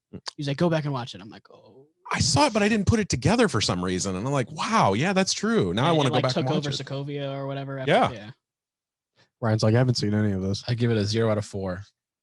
Yeah, I can understand that. Having not seen it. Better than 0 out of 5. Is it Well, better there's than only is it 4 better episodes, is, right? is it better than Fences of the 20 minutes you've seen? Oh, it's better than Fences. Yeah. The credits are better than Fences. So literally, if So- Fences was in different settings, you would like it. No, it was an awful movie. Did you hear our episode last week? Yeah. It was awful. He listed 3 different things. If you wanted to It was ever, all in the same place. if you ever need to get any kind of information out of me and you want to torture me, just lock me in a room and force me to watch Fences. Jesus, Denzel man. is so good, man. No, he is great, just not in that movie. It's probably the worst movie he ever picked to be in. What's your And torture direct movie? and right. Devil in a blue dress would like a word with you, It's sir. better. Have you seen Better than this. Deja Vu? What is it? Yeah, Deja still Vu? Deja better. Vu is Where he blows up the horrible. ferry boat. That is so much better than Fences. Horrible movie. So much better than Fences. If you guys have to have one torture movie that would Fences. absolutely get you to talk if they played it on repeat. Isn't it over just and like over saying the and- worst movie you've ever seen? Sure, basically. No, not necessarily, because I wouldn't give up information if you made me watch movie 43. And that's the worst movie I've ever Oh seen. my- dude. I tell you could everything watch you wanna movie know. 43 on repeat. What? On repeat. Oh, fuck. Movie 43 and The Interview are 2 of my top. Interview is fantastic. Interview is literally my favorite movie of all Movie time. 43 is like the Interview's so good. shittiest fucking movie I've ever seen. So good, dude. It's the so- Balchinian. No, it's fucking awful, Bo. He gets it in his It's soup. fucking I suck awful. dicks. I suck dicks. Come on, dude. It's so bad. He gets it in his soup. Chloe Moretz on her period. God damn. The ol- Jesse, what's your torture movie? The Curious Case of Benjamin Button. What? Wow. Never seen it. Wow. I don't Is love it, that but that's awful to you? surprising. That is the only movie that has ever bothered me so much. It's boring as shit. It's slow. Wouldn't you hold him like a little beat? I literally sat there and we were sitting in the front row where the metal like beam So weird. barricades It's that awkward. like Yeah. separate the pit from like the upper section. And I just sat there kicking the fucking beams and watching my feet because I was so fucking bored. That was it was me in awful. Fences. Except I wanted That's to the only do movie I ever was like that in, that I didn't pay attention to the movie because it was so bad. awful. And The King's Speech was the only movie I ever fell asleep in. A boring movie isn't like a torture movie, though. Yeah. Oh, You can fall yeah, it asleep. is. yeah.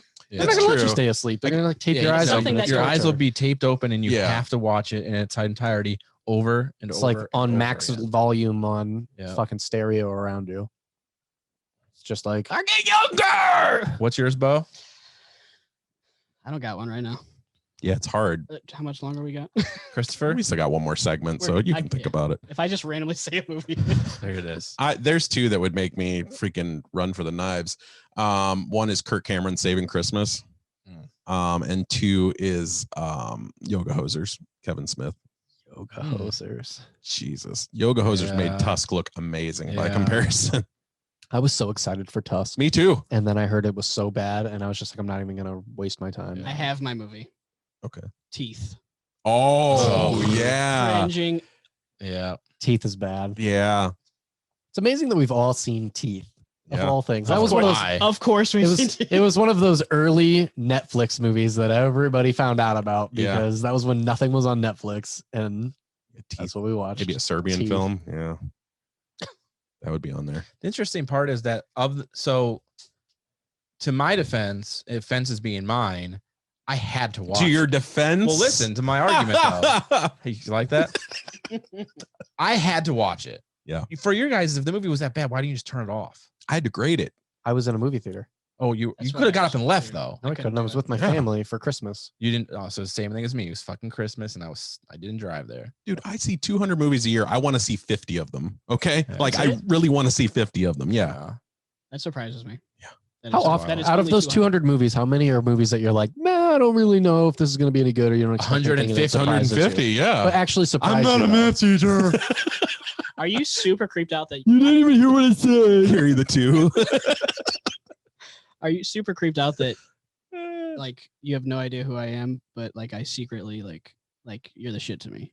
No, I like it because now it solves whose drool on my pillow that really was. That wasn't Drill Baby. Hey.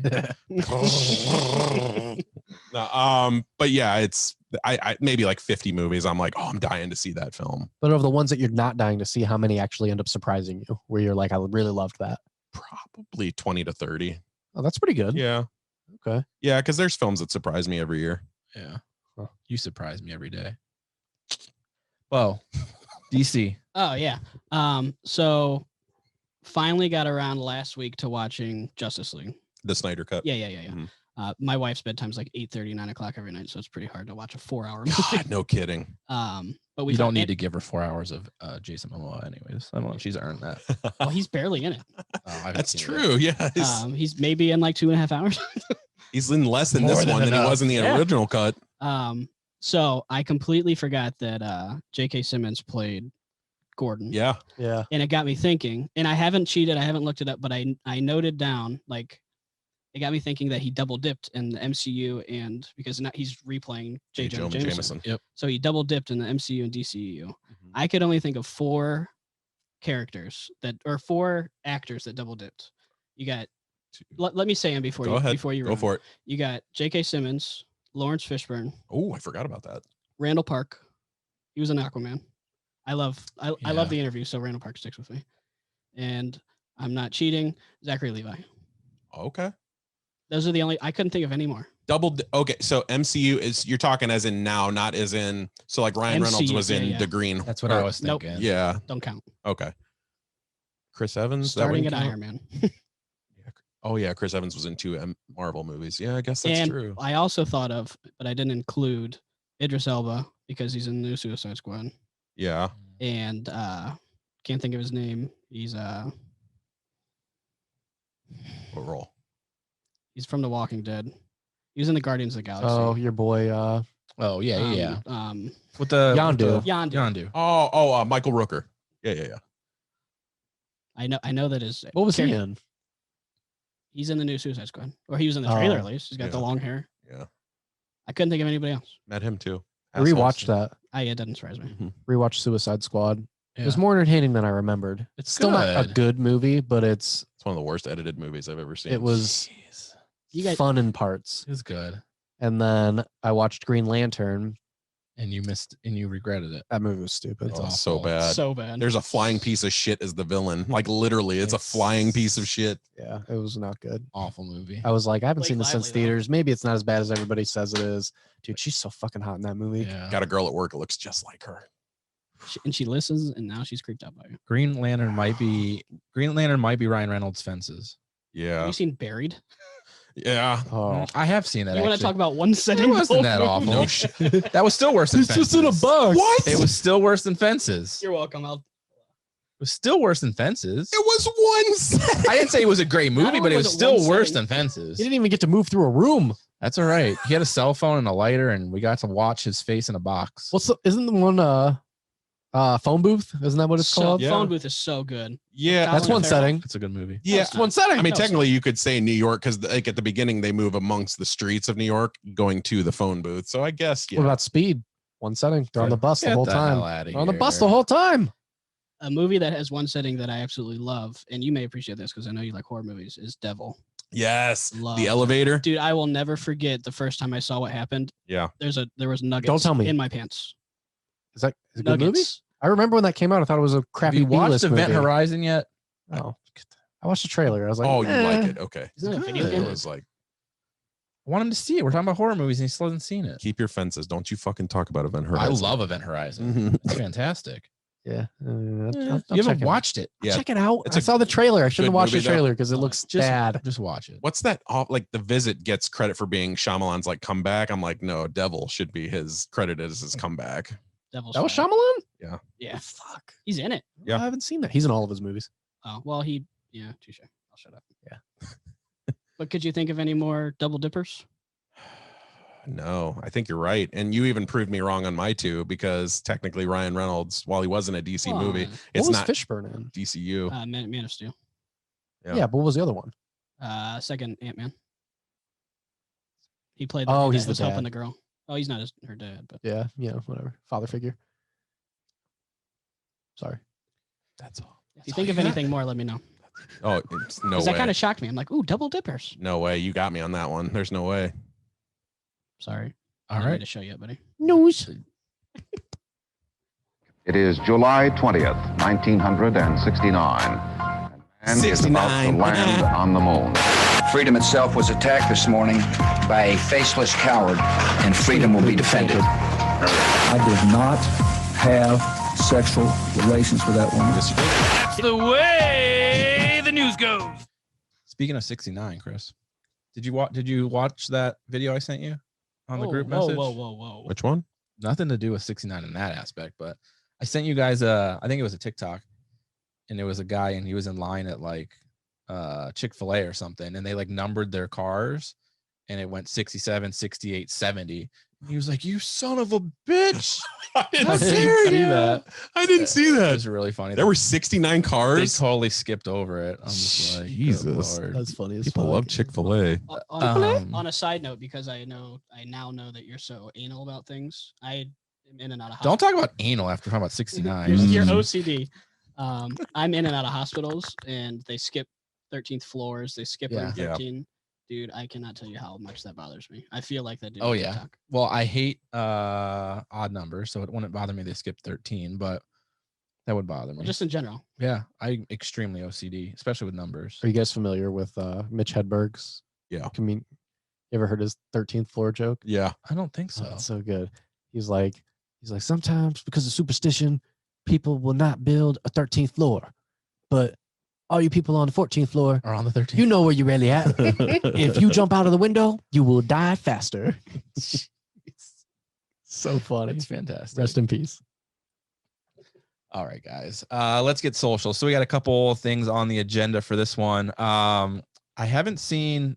Did you guys watch the two videos? Watched them both. Chris, have you watched the videos? Yeah. I watched the one. You're talking Okay. the LT video and Yeah. then the taser video. no, it's No. I saw the taser one. Came out today. So we had was it in Minneapolis? I believe Taser so. one? yeah. It was in the wake of all the, so there's riots and stuff going on with the George Floyd trial, and there was an officer trying to apprehend somebody and allegedly accidentally shot and killed him thinking she was using her taser. Mhm. 20-year-old man. What are your guys' thoughts on that? As far as, So I got a couple things.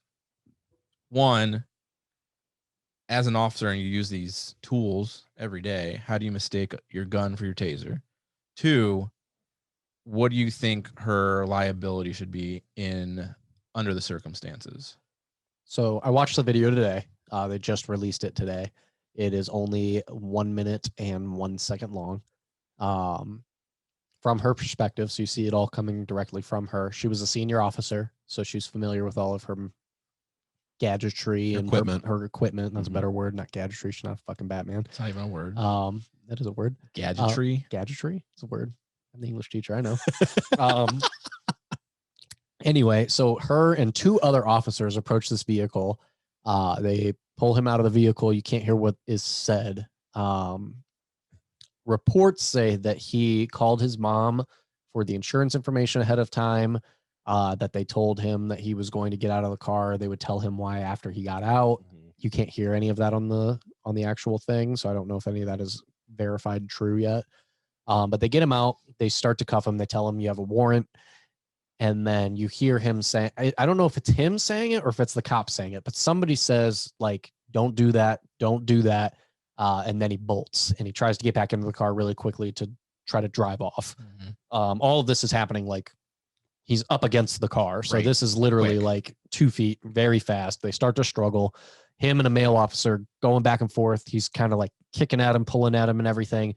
And then you see the girl, woman, senior officer who shoots him, pulls out her gun.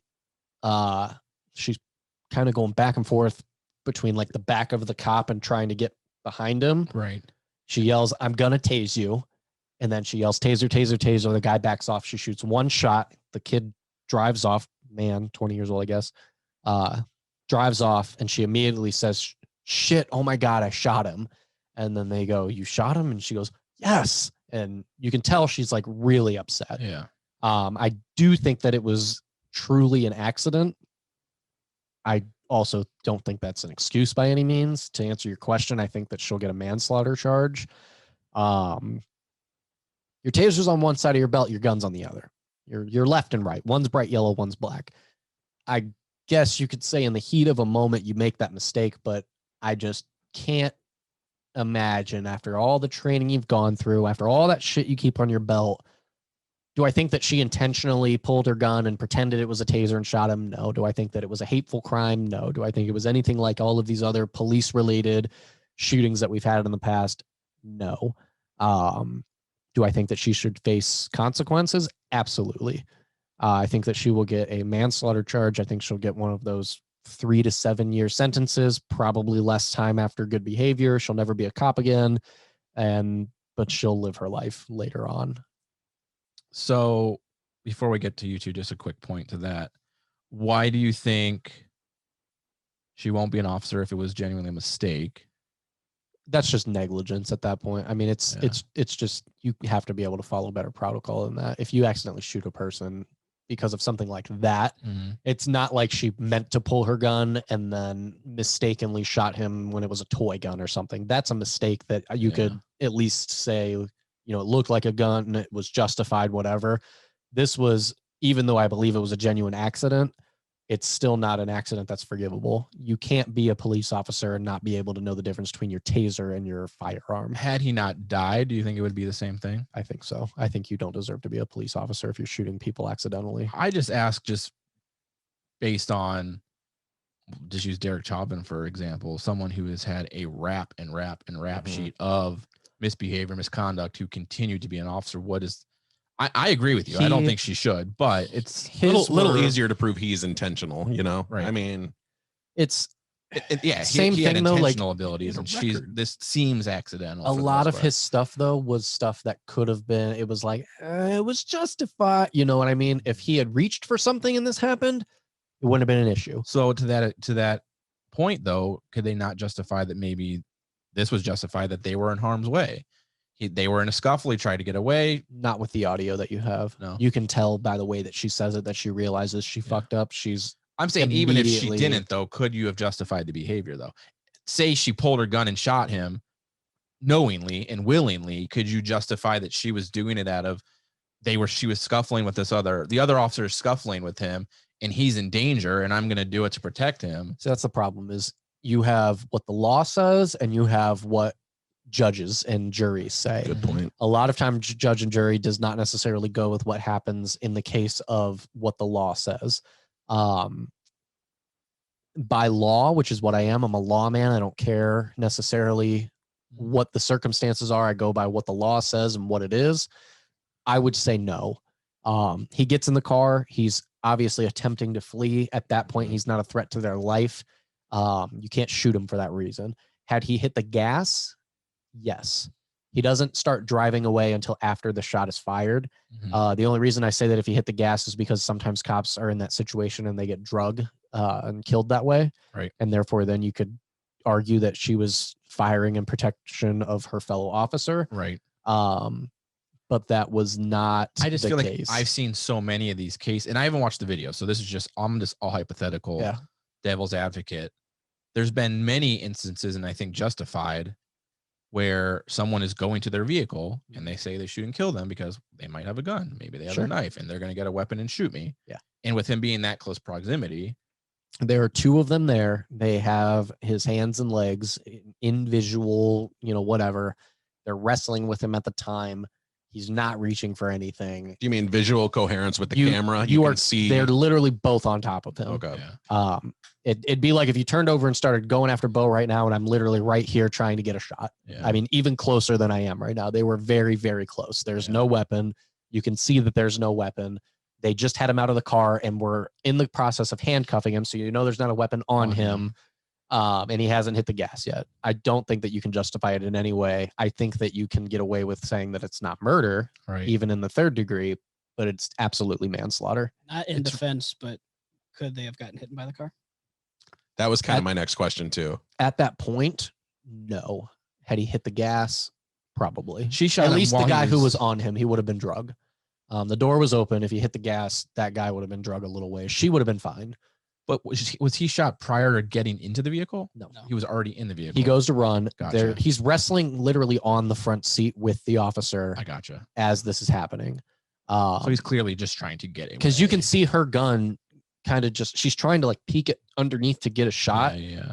And that's reason number one why I knew I believed that she thought it was a taser, because you would never flag your own officer with an actual handgun. Right. I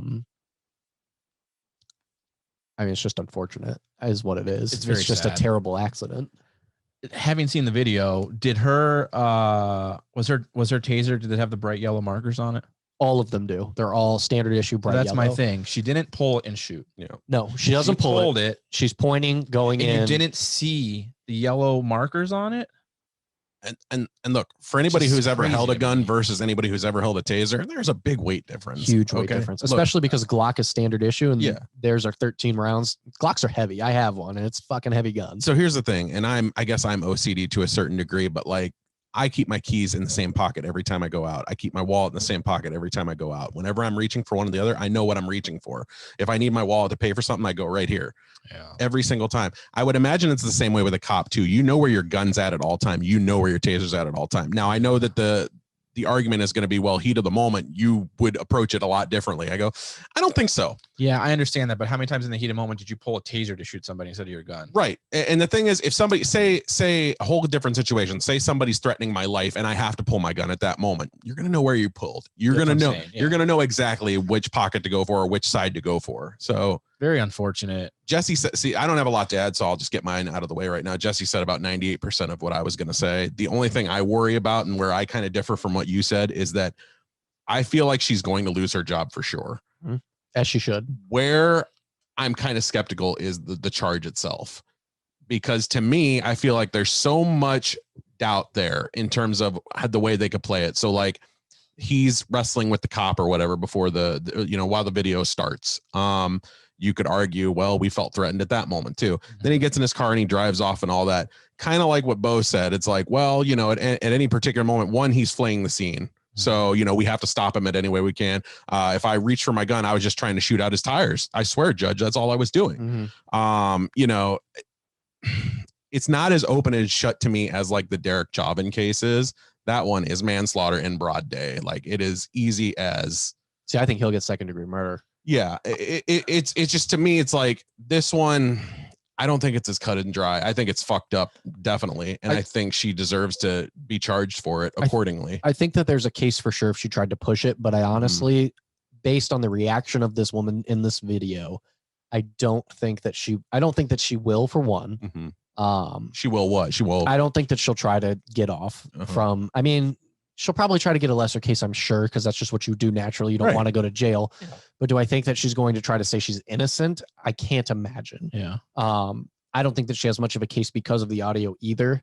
Just the fact that you can hear it in her voice. You can hear that she says shit, I just shot him. Surprise. Oh my God, I just shot him. And they said, you shot him. She goes, yes. And you can hear almost like tears in her voice when she says yes. Like she knows she fucked up. The audio is both her savior and what's going to put her in.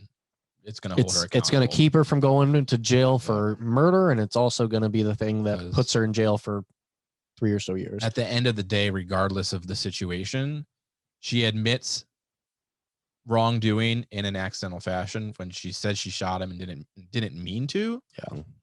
At that point, I mean, you're guilty.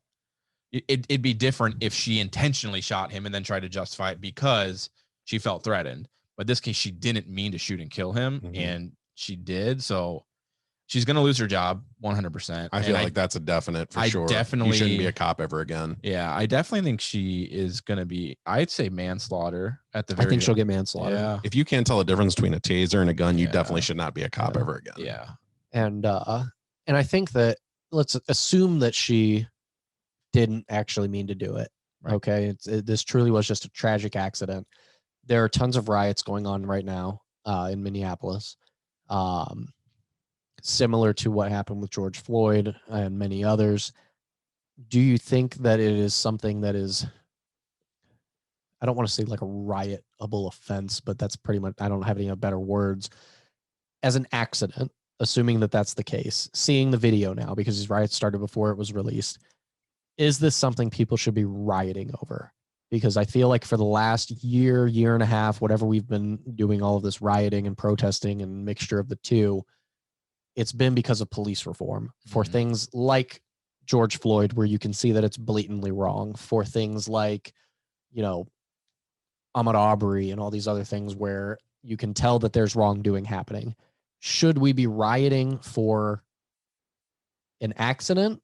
Is that part of police reform? Because yes, she should have been trained better. She should have had a better wherewithal of it. But also you could say in the heat of the moment, she truly made a mistake. Is this something that should be part of the movement flagship of atrocities that have happened in the last 2 years? I think it depends on how they hold her accountable.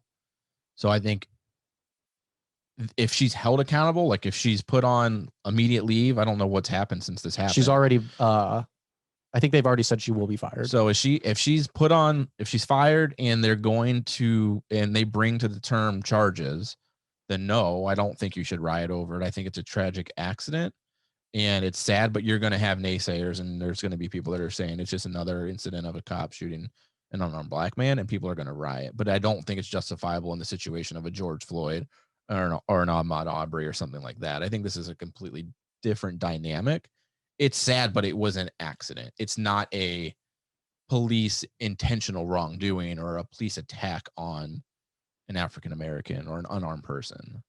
I would never want to say what's justifiable in the eyes of a riot because I'm not those people. I don't go through what they go through on a daily basis. It's sad, but it's true. I'm not them. So I don't want to say what's justifiable on that question. What I will say, though, is that to a certain degree, in terms of protesting goes, I think this case adds a lot to that story because we're not just out there protesting for, all the violence to stop. We're also protesting for police reform in terms of, stronger guidelines, stronger teaching, all that, accountability. That certainly is on display here. Sure. What do your picket signs say if you're rioting for this case and individually? Oh God, But like, what is other than it being an accident? What is the wrongdoing? Know your tools. Yeah. I mean, he's right.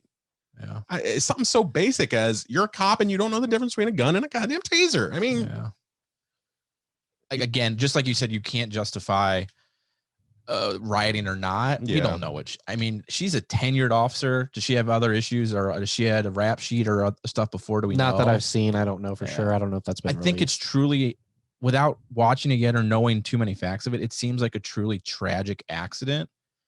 And if it comes out that she has been a fantastic officer. Based on her reaction, I would guess that this was the first time she ever discharged. I was going to say weapon. inexperienced. Yeah. So, I mean, do you really think she doesn't know what she's doing? This was seems like a one-off. What the fuck? It doesn't justify it, but do you riot? Like, do you put her out there as this big bad guy that did this thing? don't think she's a bad guy. I just think there's been so many. You start rioting and picketing in her name, though. That's you turn her into that. A But villain. and the thing is, I don't know if we're ever going to be able to say one case from the other, because as Jesse said, there's already rioting going on right now before this incident even happened. So it's like you could add her name to it, certainly, but to me, it's like I just think it's a powder keg of anger. Yeah, you know, I mean, it's going to fuel what's currently already happening. Mm-hmm. I'm trying to separate it from the BLM movement that's currently happening and focus on her. And would you riot for what she did? And what would that look like? If justice is served, probably not. No, but I'm not them. So of course. you know, Bosa, what do you guys think? Did you say this was during a riot? No, this was just a routine traffic stop. The rioting started immediately after it was released that it had happened. I genuinely, I know there's instances where it's just blatantly obvious, but I genuinely attempt to understand a police officer's point of view when it comes to anything that's headlines news nowadays. And I shouldn't say I tend to agree with it, but I because I'm trying so hard to understand it, I get what they're feeling. I get where they're coming from. You see the conflict. Yeah, exactly. But at the same time, there's jobs where you just can't afford to make a mistake. I don't think there's accidents when it comes to that. And you're a drill rig out in the ocean or something, you know, you're one of those guys, and you make an accident, a huge accident that results in a fire that kills, you know, tons of men on board. You're not allowed. Yeah. So where's the forgiveness for one and not the other? And this thing happens, though, I think, in other job families, and people don't riot, but because it's an officer, I think it would turn into that. Totally. But I mean, there's malpractice issues within the medical industry all the time where people are killed and shouldn't have been, and people aren't out rioting or picketing over it, but because of what it is, there's not a history associated with fuel medical to that. Yeah. You know, my hard thing with this one is just, I think it differentiates, whatever, however you say the word, from the other stuff. I think on its own, it wouldn't be done, but I don't know. Yeah, no, I think that I don't necessarily think that it's right to paint her as a villain. I think that it's tragic and it's sad. I think that she still needs to be held accountable. Of course. If I accidentally shoot somebody thinking that my gun is a toy and it's really my gun, I'm going to jail for manslaughter. Absolutely. Things like that happen all the time.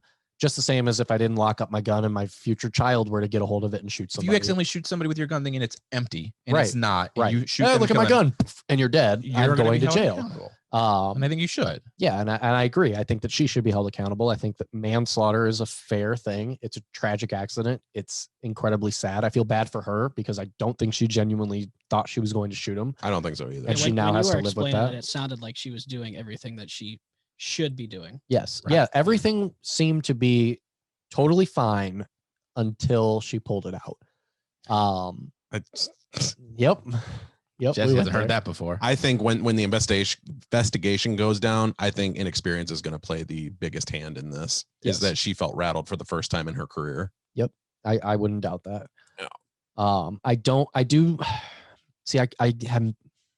I'm really struggling though when it comes to, I get what you're saying about, you know, we're not black. It's hard for us to see it from the same light, but I also think if you do go out and pick it, we're also not police officers. We're also not police officers. No. Yeah. But to go out It's and two-way street. and put That her, is what I'm saying. when you put her on the villain's pedestal and you make it seem like she was the one who, you know, when we riot and things get destroyed and things like that, protest, you know, fine. You want to go out there and protest in the name of this and call for training, that's fine. But everybody knows when the protests come, there's always a form of rioting that will happen with it. Mm-hmm. So things are going to get destroyed in the name of this killing, which was an accident. I think that I think it tarnishes it to a point where Tarnishes the movement. I think so. And I think it's just because one of the biggest problems that we're dealing with right now is you have all of these issues where maybe it's race, maybe it's just a power trip, whatever, but cops are doing things that they should not be doing in the terms of killing people that are unarmed that should not be killed. The George Floyd examples. Mm-hmm. But I think that leads to another, like I had an argument at my work today about Michael Brown. If you go back to Michael Brown was a big, huge, 300-pound dude who reached for a cop's gun, tried to grab it, caused the gun to go off in the car, began to run away, and then turned back to come back to the car and was shot dead. I believe that was a justified shooting. Me too. There are many, many, many people who believe that it is not. They burnt that city to the ground because of Michael Brown. Yeah. I believe that there is a distinction between police killings, and I think that rioting for situations like this, where it's an accident or a justified killing, leads to diminishing the movement and any real progress, because now it's turned into a police officer feels like they can't do what they need to do in fear of this backlash that's going to happen. To your question, I want to raise a question. If she goes to court, if they have this trial and everything, and the most she loses is her job, is that justified for rioting? No. I would say yes. Yeah. Sorry. I would not say yes. justify it. She needs to lose her job and be held accountable for her actions. She needs some years. And if not, then yes. 3 to 7 years, I think, is manslaughter charges, and I believe she needs to serve those. Yeah. But would this be the first time? And I know I mentioned earlier that I do not watch the news. I am anti-news. Mm-hmm. Would this be the first time something would riot when it was blatantly not a race thing? No, it would not. No. I'm just saying a lot of these police reform, absolutely rioting. I mean, it's a all lot of blatant race killings. Yeah, a lot of it is race driven. I don't think it would be the first time. I think with this case, it would be with the movement. I'm saying. Yeah, I think with this one, it would be the first one in a long time. I think it would. I think it would turn into, race driven, or people would associate it as a race driven movement if she's not held accountable. At that point, I think it's going to turn that way, because they're going to see an unarmed young black man who was killed without reason or without cause, and the officer not being held accountable. I think at that point it will turn into a race driven movement, because it happens so many times, because there are so many instances where officers are not held accountable for their actions when it involves a person of color. And that's always why words like black and white are instituted in these headlines, to a certain degree. It's not only to feed into the growing statistic, which is alarming, but it's also to kind of, clue in the audience at home, because once they hear those words, black and white, they're paying attention. I don't think, and I think this goes for many situations with officers and involving a white person being killed. I think had it been a white person, people would not riot in it. But the problem is that people of color, and rightfully so, feel that they're not treated the same when it comes to these sort of things, or that the person on the other side of that gun is not treated the way they should be. A wrongful target. Right. And that's where it turns into a race thing. Not that she killed him because he was black. Obviously, in the situation, it seems very accidental. Yeah. But the second she's not held accountable and the victim is a person of color, now it's like, all right, here again, it's just another statistic. An officer's not being held accountable for their actions, and that's where it turns race related, even though the crime itself wasn't race related. Well, and that's when I think it becomes riot worthy, is because at that point you're not holding them to a standard that you would hold anybody else to, and that's another issue. At that point, I don't think it's a riot or a race issue. I think it's just a accountability, police getting away with things that they shouldn't be getting away with issue again. Yeah, it's privilege. I bring that up because the argument against BLM, the argument against these riots is, well, it's black and white. Mm-hmm. This is clearly not. Yeah. The way you described it, I haven't seen the video, so I don't believe it's black and white. Exactly. It's not. So that free excuse goes out the window. Mm-hmm. Yeah.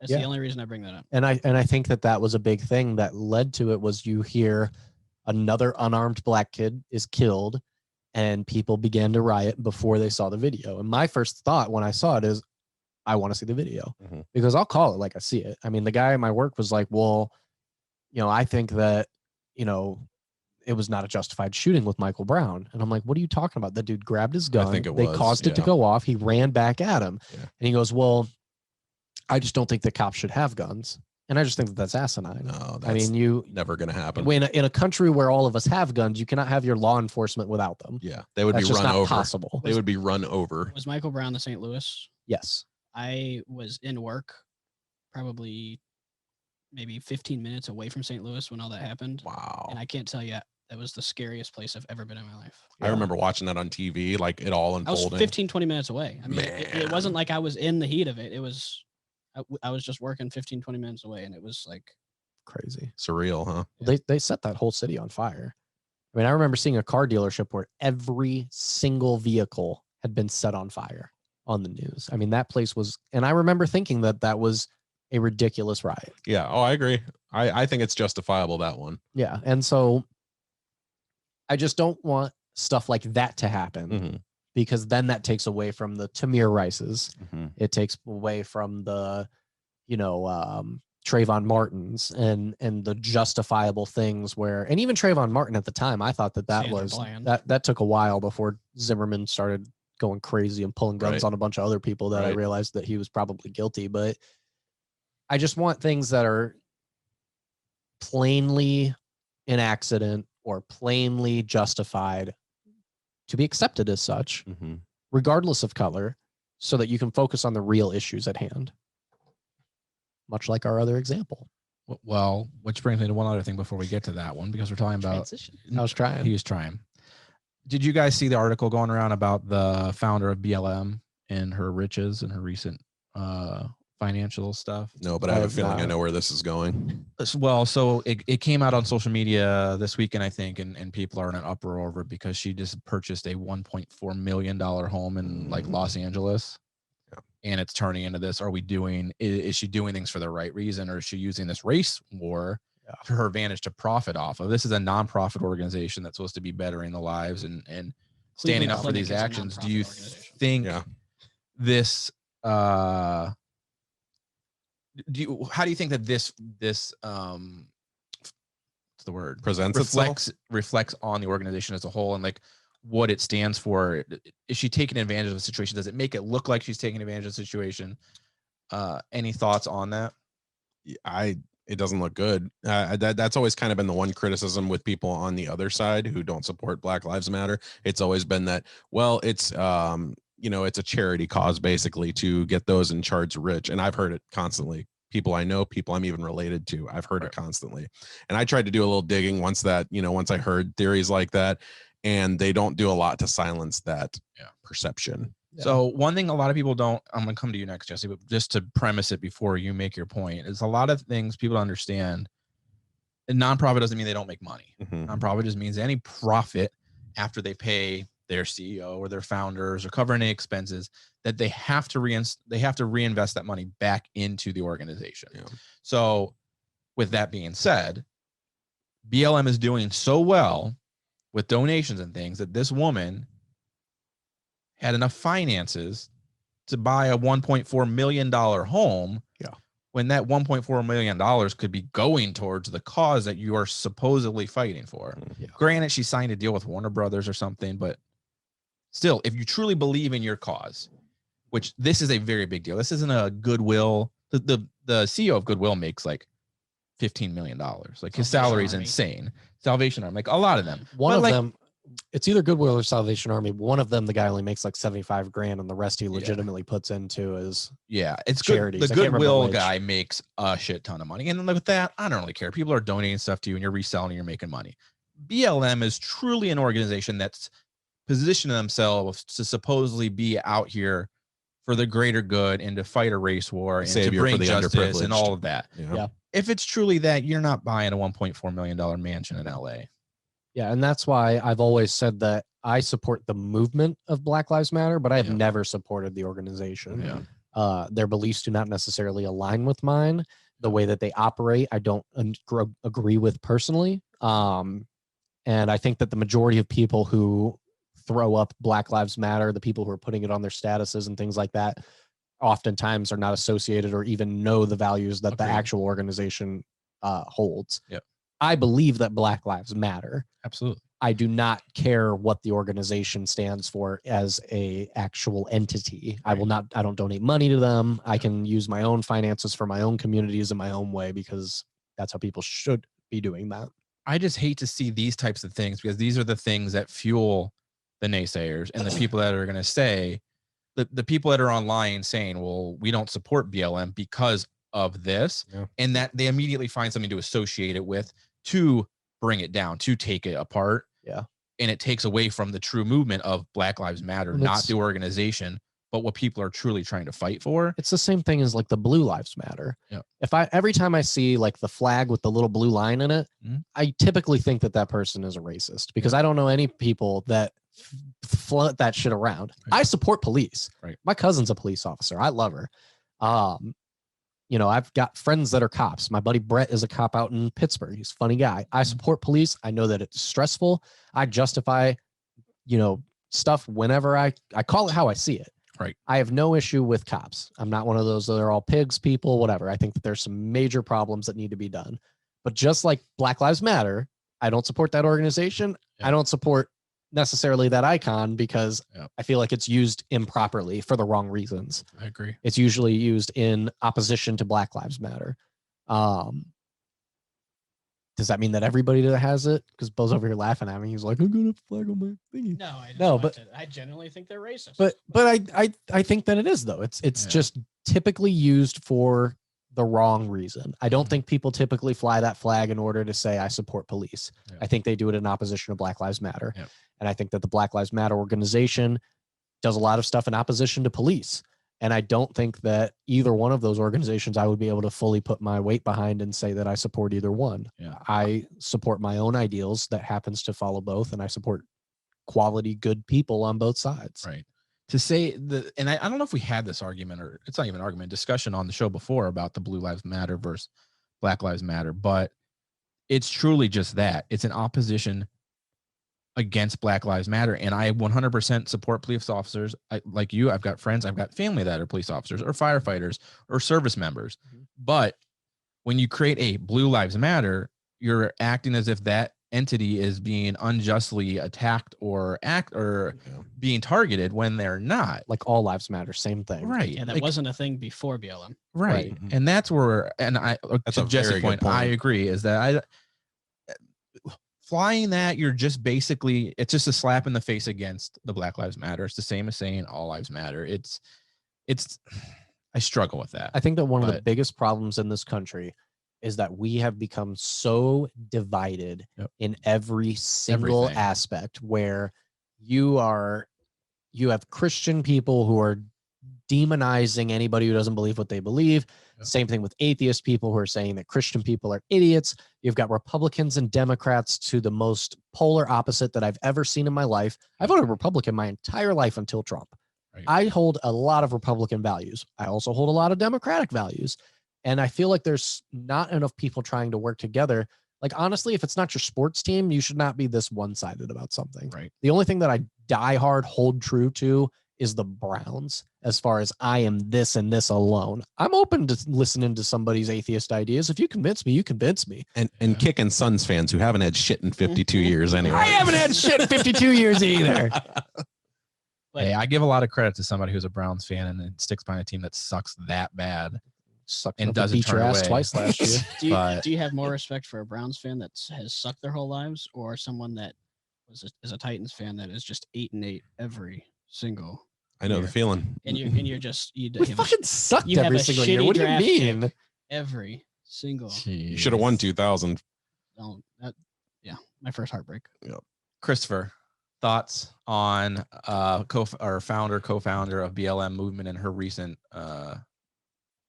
purchase? I'm just going to be echoing a lot of what you guys said. So, like, after finding out a long time ago about Susan G. Komen and the whole breast cancer fund and how that's a big scam, it makes it difficult for me to donate money to any cause anymore. I think Susan G. Komen is like 7 or 8% of the money actually goes to fighting cancer. Yeah. I think I saw it was single digits, That's something like ridiculous. that. Stupid. To me, if I knew that my money was going toward, educating or helping, underprivileged youths, I would have no problem, donating here and there. That's why I don't, though, because I see the bigger picture. I see these CEOs taking advantages of things like this. And I'm not going to pay for somebody's house in Malibu or mansion and wherever. I'm giving to them, not to you. So, yeah, I think it sets a bad image, not only for the movement, but just corporate greed once more. It's definitely a different variant of that topic and that subject. And yeah, it's wrong, and I think it should be called out for such. I don't know how you would do that, but it should be called out for such. I think people are, I mean, seeing it with just this put her out there more than she already was. Mhm. I mean, this purchase is just a big spotlight on you saying, well, shit, this is where our money's going, or this is what you're doing with it. And I think with a lot of nonprofits, you're starting a nonprofit that's, I mean, you're trying to take advantage of a certain situation. And that's what I'm asking. Can she get in trouble for a misappropriation of funds? Nope. Yeah. As long as she's got a record trail that says, well, this money, you know, I, as the founder, make, this is my salary, and this is what our advertising expenses. Like, as a nonprofit, all you have to do, you can pay yourself as much as you want. Yeah. It just means that at the end of the, if your nonprofit makes $1 million a year, you can say, well, my salary is $999,999, and that $1 I'm going to reinvest back into the company. And you're still considered a nonprofit. Yeah. I'm sure there's a percentile, but look at Susan G. Komen. It's in single digits. And they get away with it legally, and people continue to support them. Every time I see that, I'm always like, ugh. Yep. I don't know. So just to be on the side of not jumping straight to assumptions, is her pre-BLM life documented? Like what did she do prior? Yeah. I don't know, but she just bought the $1.4 million house. She didn't own it prior to BLM. So I think that she was, I think that she came from a poor lifestyle before that. And you said she signed with Universal, right? She got a deal with Warner or Warner. something. Okay, so like, where does that play into this? So if the money she got from Warner was what she used to buy the house, then I would say cool. I don't know for sure what, but I still think you're utilizing your, you're still part of the BLM. She's getting that deal because of her BLM movement. That's one of those things though that you could argue a million times in court and say, I'm not saying she did anything illegal though. No, but that's what I'm saying. You could always. This isn't a matter of holding her accountable to anything legally. She didn't break any laws. Yeah, I don't think it's just how does it look as far as your industry, your organization, and what you're trying to represent, and the community that you're supposedly supporting. Well, what are you doing? Look, imagine what you could do with that money. Right. You know, and I think that's a big problem. Or a struggle when it comes to these organizations, because no one's going to do it for free, but it turns into these platforms where it grows to this extent, and now it becomes manipulated. And it's, for BLM to truly work and be what it's supposed to be, it needs to be a volunteer-based program where they're not profiting off of it, and these people have full-time jobs or something, and they're not relying on the income from that, because that's where the greed starts to creep in, and then you start to take advantage of, and just goes down a bad. Anybody who sees a big number, man, they want a slice of that pie. Yeah, it's just how it is. I just think it tarnishes her organization, and I think that it feeds the people that want to say, you know, fuck BLM and what they stand for, and it's just bullshit. And, you know, so she doesn't help herself with all that socialist talk and all that other stuff that she puts out there. No. So other thing Jesse was attempting to transition to was another officer involved situation regarding a second lieutenant in the U.S. Army, I believe. Yeah, this one I saw. Looks like he was at a gas station, pulled over or something, and was pepper sprayed and arrested, or was not arrested. What happened? You watched the video? Yeah. So prior to the video, the story differs immediately. So they light him up for missing his license plate. He has temporary light tags. him up means they turn the lights on. Yeah, come on. They didn't shoot him. And all this lingo. Sorry, forgot we're talking about police and black people, so you got to be careful with light him up. Jeez. So he's missing his license plate. He has temporary tags on the window, but his windows are tinted. They claim that they could not see him, so they turn their lights on, and the police say that he began to evade them until eventually pulling over at a gas station. He says that he went a short distance to a well-lit area for safety. Which you are allowed to do. Which you are allowed to do legally. That's actually advised by a lot of police officers for their own safety and yours. You get the video from I believe it's the older officer. They get out, or you see a bit of both. Yeah, it was body cam. Yeah, body cam from both initially. There's body cam, and then there's bystander footage as well. I haven't seen the bystander. There's also a dash cam that was released today, but I haven't found that yet either. You start with the young cop. They immediately get out of the car with their guns drawn.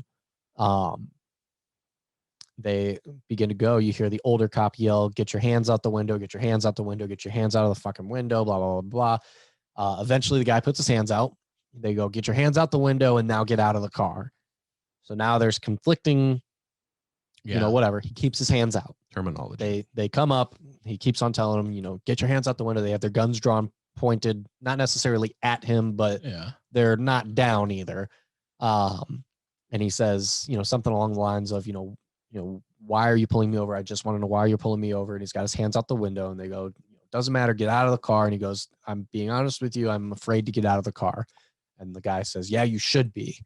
And You vocally hear this. So then he keeps on saying, "I just want to know why you want me, why you pulled me over, blah, blah, blah." That's over and over and over again. He keeps his hands out. They go, "Get out of the fucking car, get out of the fucking car," blah, blah, blah. It goes back and forth, back and forth, back and forth.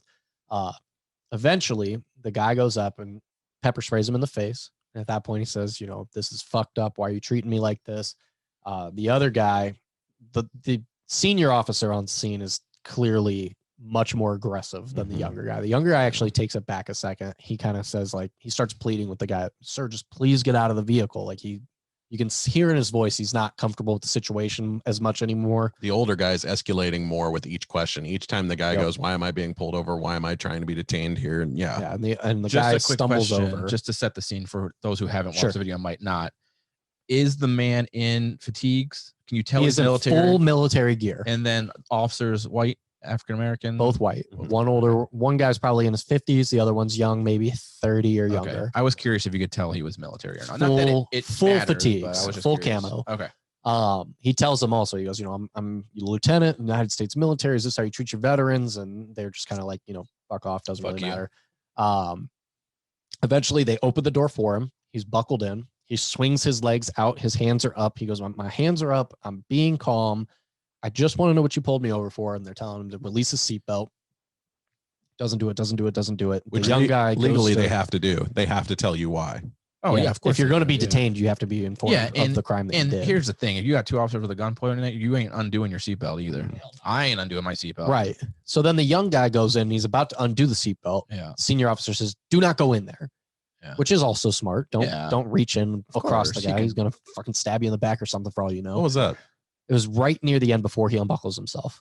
He makes a quick movement to do it. He backs up. The guy goes. He finally goes, "I'm going to undo my seatbelt." And at this point, the guy's like, "Fine, okay," because he realizes that he's being aggressive. I think. Right. He unbuckles the seatbelt. They put him on the ground. He goes, "This is how you guys treat your military." Blah blah blah. I can't believe you're doing this. Why are you treating me like this? And then the video cuts. They did release him, I think, 20, 25 minutes later after talking to him. Didn't give him a ticket or anything. And now he is suing them. So, thoughts on that before we go to a round table? I would love to see the dash cam of when they first lit up his vehicle. Yeah.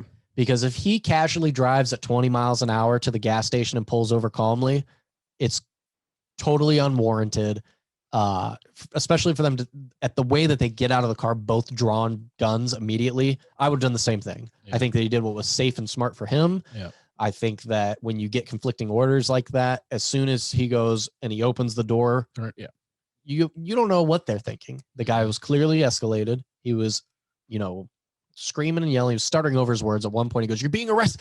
You're being detained," and he's flustered. Yeah. You keep your hands there. You stay calm. Yeah. You let him pepper spray you. You let him beat your ass, do whatever, but you're going to live. And now he's going to sue and probably win. Is the pepper spray justified? I don't think so. Now, if the guy peeled out after him and finally requires, I don't think so. Yeah. If they peel out after him and they light him up and he takes off, now you got tinted windows. You got a guy who ran. You come out with your guns drawn. He's not being compliant. I at least see a justification there. Pepper spray is still probably a bit much, but in the situation, I don't think the pepper spray or taser or any of that stuff ever should be used unless you're physically if you're refusing keeping yourself to from leave your vehicle. What do you do at that point?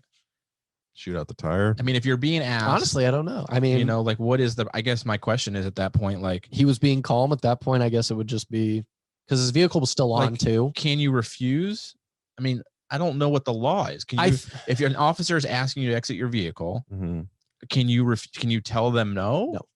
The law is that they can ask you to leave your vehicle as long as you are suspected of a crime. Yeah. Okay. But you do have to make it known what the crime is if you are going to detain that person. He just said it. So until they tell you what that is, until the reason you're being detained, no, you do not have to the car. Okay. So if the guy would have just said, hey, I'm going to pepper spray you if you don't get out of the vehicle, just do it. Not at that point. Because now that I'm thinking about it, if let's just assume that he did run away. Yeah. And we'll take their devil's advocate side for the second. The car was on. They'd asked him to turn it off. He didn't reach in to do that either. You don't go in there and try to get him, obviously, because like I said before, you're going to get run over, you're going to get drugged, you're going to do whatever. Right. You don't know what's in the vehicle. Right. So I guess pepper spray would be justified in that instance. But it also, honestly, it ultimately for me depends on how he reacted whenever. One of the things you're supposed to do too when you're pulled over is immediately turn your vehicle off. You are. A lot of times they say to even put your keys on your dash. You're supposed I've never done that, but I always eliminate the threat that you're going to try and run or something. You turn your dome light on so they can see what you're doing inside the vehicle. Turn your car off so they know you're not a threat to run. Yeah. I haven't seen the video yet. I don't want to say it doesn't matter, but being military shouldn't be relevant. They should be treating him the same regardless. If he hasn't done anything to that point, again, we need to see the dash cam video that led to this point, because if he truly fled at that point, you're now a threat. Right. I hold the military in high regard, but I don't know. If you're being obtained, if they were pulling him, they didn't know he was military prior. So if they were truly pulling him over for something because they believed he committed some sort of crime or did something, the second they say I'm a military or I'm a cop, it doesn't alleviate you from what you did. So this is the thing I was thinking about also earlier, which also assuming he ran, let's assume that he ran. Right. And my argument's based on assuming that he actually did run. So if we assume that he ran, there's a couple things that come up. One, there was a gun in the vehicle. It's registered to him. He's military. I'm sure that it was legal weapon in the vehicle. Yeah. I don't know if he announced it whenever he got there. You can't hear the first initial responses until they get close. Right. Any gun owner knows that if you have a CCW, you are required by law to announce that you have the weapon and where it is. Yep. They also have that on your plate. If the gun is registered to you and you have a CCW, they know that you have a CCW. Which in his case, they wouldn't know that based on the fact that they couldn't see. Oh, that is true. They couldn't see. They couldn't see it. So that, I guess that takes away from my point. Because for me, that's one of the main reasons why, like, I always, the very first thing that I do is tell them where, because I already know they're coming up knowing that I have a weapon. Yep. Whether I say it or not, they know it's they're going to be on higher alert because, and I'll either tell them, hey, I don't have my gun. I know I have a CCW or blah, blah, blah, blah, blah. Yeah. But yeah, he didn't have his license plate. So I guess they wouldn't have known that. So I guess my thing is if he truly fled, I guess, I don't know if they're going to release that video. I think it makes a difference in, I don't know why they wouldn't, the actions that happened. If he truly fled, I think the actions are justifiable to an extent. If he was refusing to get out, wouldn't unbuckle himself, wouldn't turn his car off, didn't announce that he had a firearm, there are a lot of red flags there. Now he's probably thinking, I'm in full fatigues. I'm going to garner more respect. They're not going to hold me. Now, I could go and buy that at the Army surplus store. Sure. Again, you don't necessarily know the situation. Stolen valor all the time. Yeah. It happens. Now, take it to the other side. If he truly slowly initiated a place of safety, he was an African-American. I'm going to put myself in a place where I feel that I'm in public or there's other people around or whatever. And he went there and is just genuinely scared, and you're going to follow that instruction because to Jesse's point, you're getting conflicting things. I want to put my arms up. Well, I can't get out, especially with guns drawn. Take my seatbelt off. What do you want me to do? My arms up, my arms down, whatever. I mean, I would even be nervous in that situation. Yeah. And then to pepper spray him without telling him why he's pulled over. Yeah. It looks bad.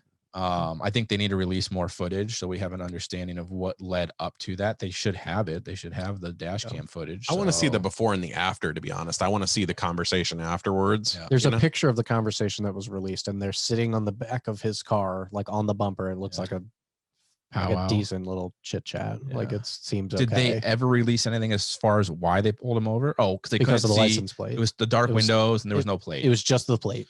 Got it. They And they couldn't, couldn't see that they he couldn't had see that he had a tag. They because of said. the windows. Okay, I gotcha. Yeah. Beau, thoughts? Again, there's positions where you can't make mistakes, and I kind of go the opposite way when you brought up someone of military might think that they're going to garner more respect, but if I'm a cop Mhm. and I'm pulling over someone in fatigues, Yeah. I'm going to be more cautious because they know what they're doing if there is a weapon. Right. Well, that's what And- that's what I meant though. Is like I think that do you treat them well? Yeah, you're saying the opposite. Yeah, Yeah, saying do you treat them differently as far as like, are you going to be more lenient with them? Or are you going to not give them a ticket or something because of that? You know, like I don't know. Yeah, I'm being more on guard. Yeah, if that's the case. That makes sense. And again, this is just where my brain goes when it comes to that. This goes back to the CTE, the PTSD. You have no idea what that person's been through. Yeah. So I'm not defending what the officer did, but yeah, Could be a wild And the card. officer claimed to be a veteran as well. He was like, I don't care. I'm a vet too. You think that matters or something along those lines. But my whole thing with that argument, and it's a little bit different with military to an extent, but I've heard and seen so many stories where an officer will be pulled over. Maybe it's an off-duty officer, and they think, well, I'm not going to get a ticket because I'm a fucking cop and this guy's going to let me go. Yeah. You need to be held accountable. I agree. You need to be, you got to follow the laws just like anyone else. You should follow them more because you're paid to uphold them. Yeah. So you shouldn't be assuming that you're going to get off or you're going to get a slap on the wrist. Just follow the rules like anybody else. As this gentleman in the truck was, follow whatever they're asking you to do. Now he was obviously getting conflicting information on what to do, so it's a little bit different. But had he not been, you shouldn't just assume. I think the treatment's going to be different, I guess, is what I'm getting at. I think this one's a much tougher point just because you can't see in the vehicle. Yep. It's dimly lit. They're in a well-lit area, but it's still at night. Yeah. I go back to that. I mean, we saw that video from February where that cop got gunned down and he goes up to the passenger side window. A guy pulls out an AR, comes around, guns him down, drives away. Awful. Yeah. what is this? This was a video that We shared in our chat. I don't remember. It was a couple years ago. I believe he was caught, but yeah, I thought it said that it happened in February. Maybe the video. I think it was just from 2019. I think Okay. it was 2019. But regardless, it was just happened. I'm like, I didn't hear that. no, but it was real quick though. The guy's being Awful. super, calm with the guy, not being an aggressive Compliant. officer at all. Mhm. Take your time, blah blah blah. The guy gets out, slips the gun, comes over and just executes him. Right over the truck bed. And in the same breath, you have to be careful at all times because that stuff happens all the time.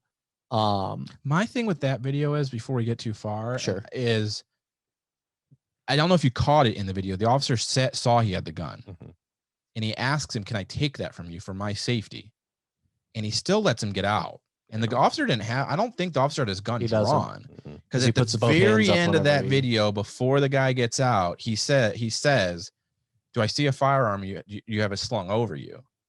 And then that's where you see the guy kind of like creep out with it. But the officer knew, Yeah. pull your gun. Yeah. I don't think it would have mattered either. I It don't was think so quick. either, but I'm just saying, like, I don't know if But- I'd even let.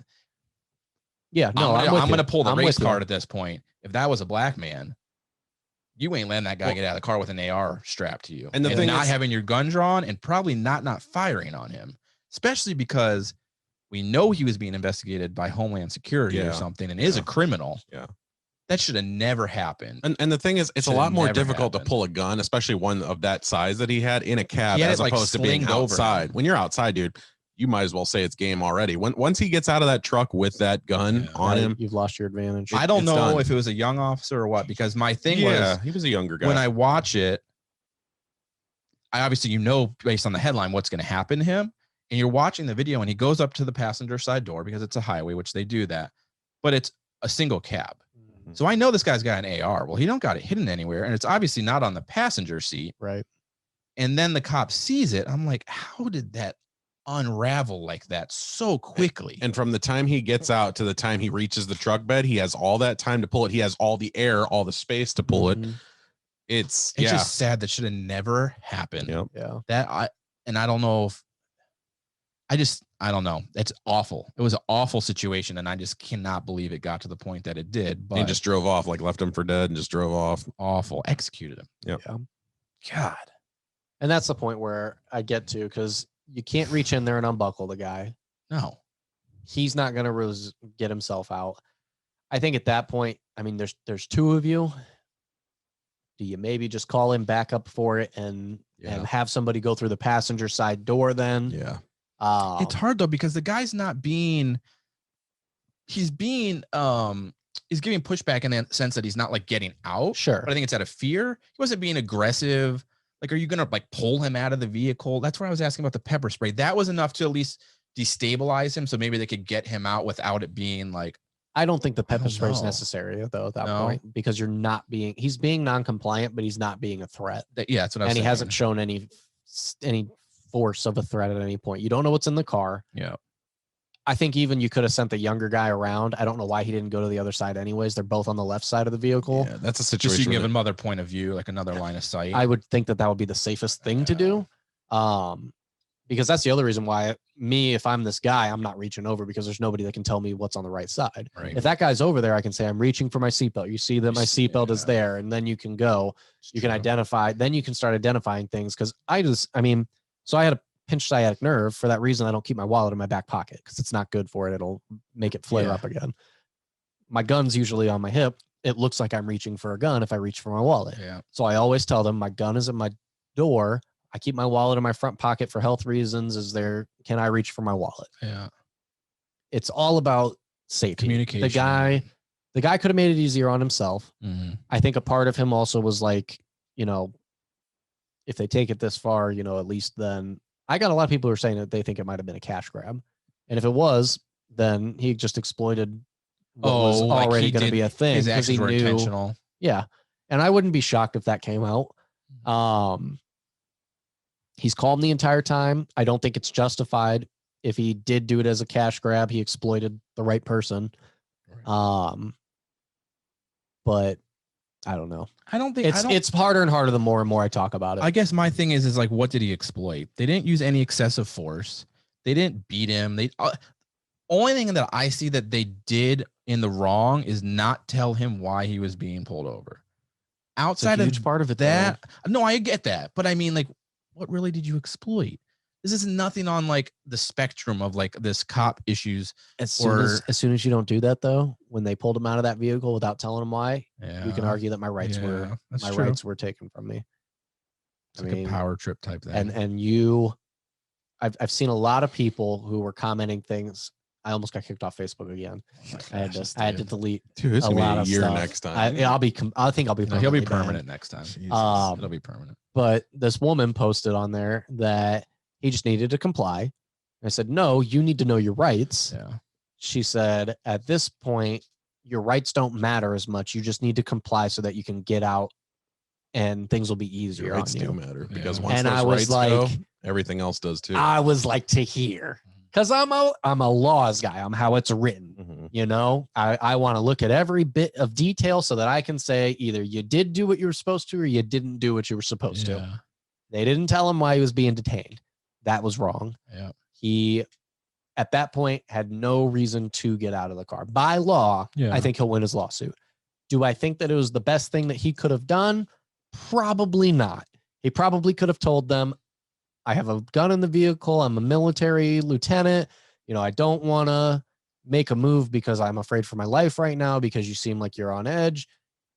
Would it be okay if I reached for my driver's side handle through the window or something like that? You reach down and open up the door. I think that would have been fine. Now, is it okay for me to get my seatbelt? Boom. Now, can you please tell me why I'm being detained? That would have been the most agreeable thing that he could have done. But it's not necessarily what he has to do. And that's where your rights come into play. I'm not one of those people that likes the guys that are going on that say, well, what am I being detained for, motherfucker? And they're doing all that yelling and they think that they're a lawyer. Those people are fucking idiots. But their face. Yeah, like that one girl who was talking about some Australian fucking thing. You guys remember that? She gets fucking arrested and gets the shit beat out of her. But what do you think accountability for the officers is in this situation? I think that they'll get a suspension. They're not going to be fired. Yeah, I don't see fire from this. No, I don't think it's fire. I don't think there's any reason to.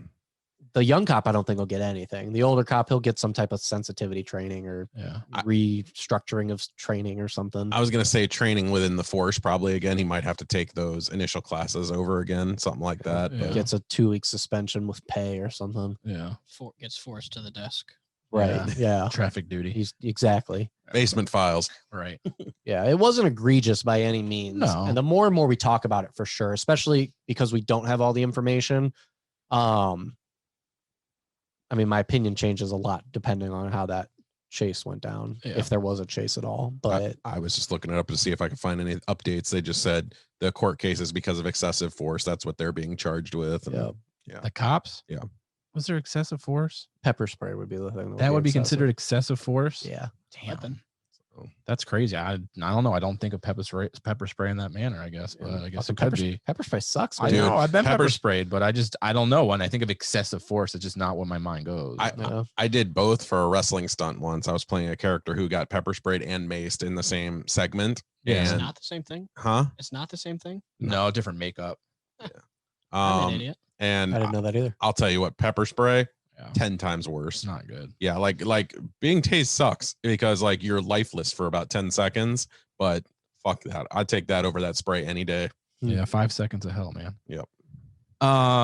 Okay. Last thing I got is and this can be a quick thing, but I just kind of want an opinion on it. So I've been noticing more and more over the past week, 2 weeks, the issues that the workforce industry is facing with not being able to find people. Yeah. Everywhere is hiring, especially bars and restaurants.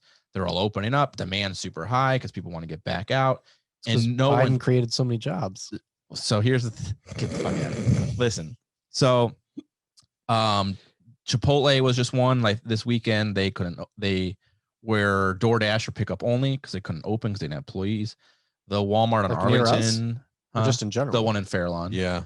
It's not like a location by location basis. And I drove by that day after the golf game and I was wondering why there was a line of like 5 people outside. And then I read it later that night. Yep. And then like the Walmart on Arlington closed at 8:00 because they didn't have enough people to staff the store. That's crazy. So my thing is there's all these places that need workers. Mm-hmm.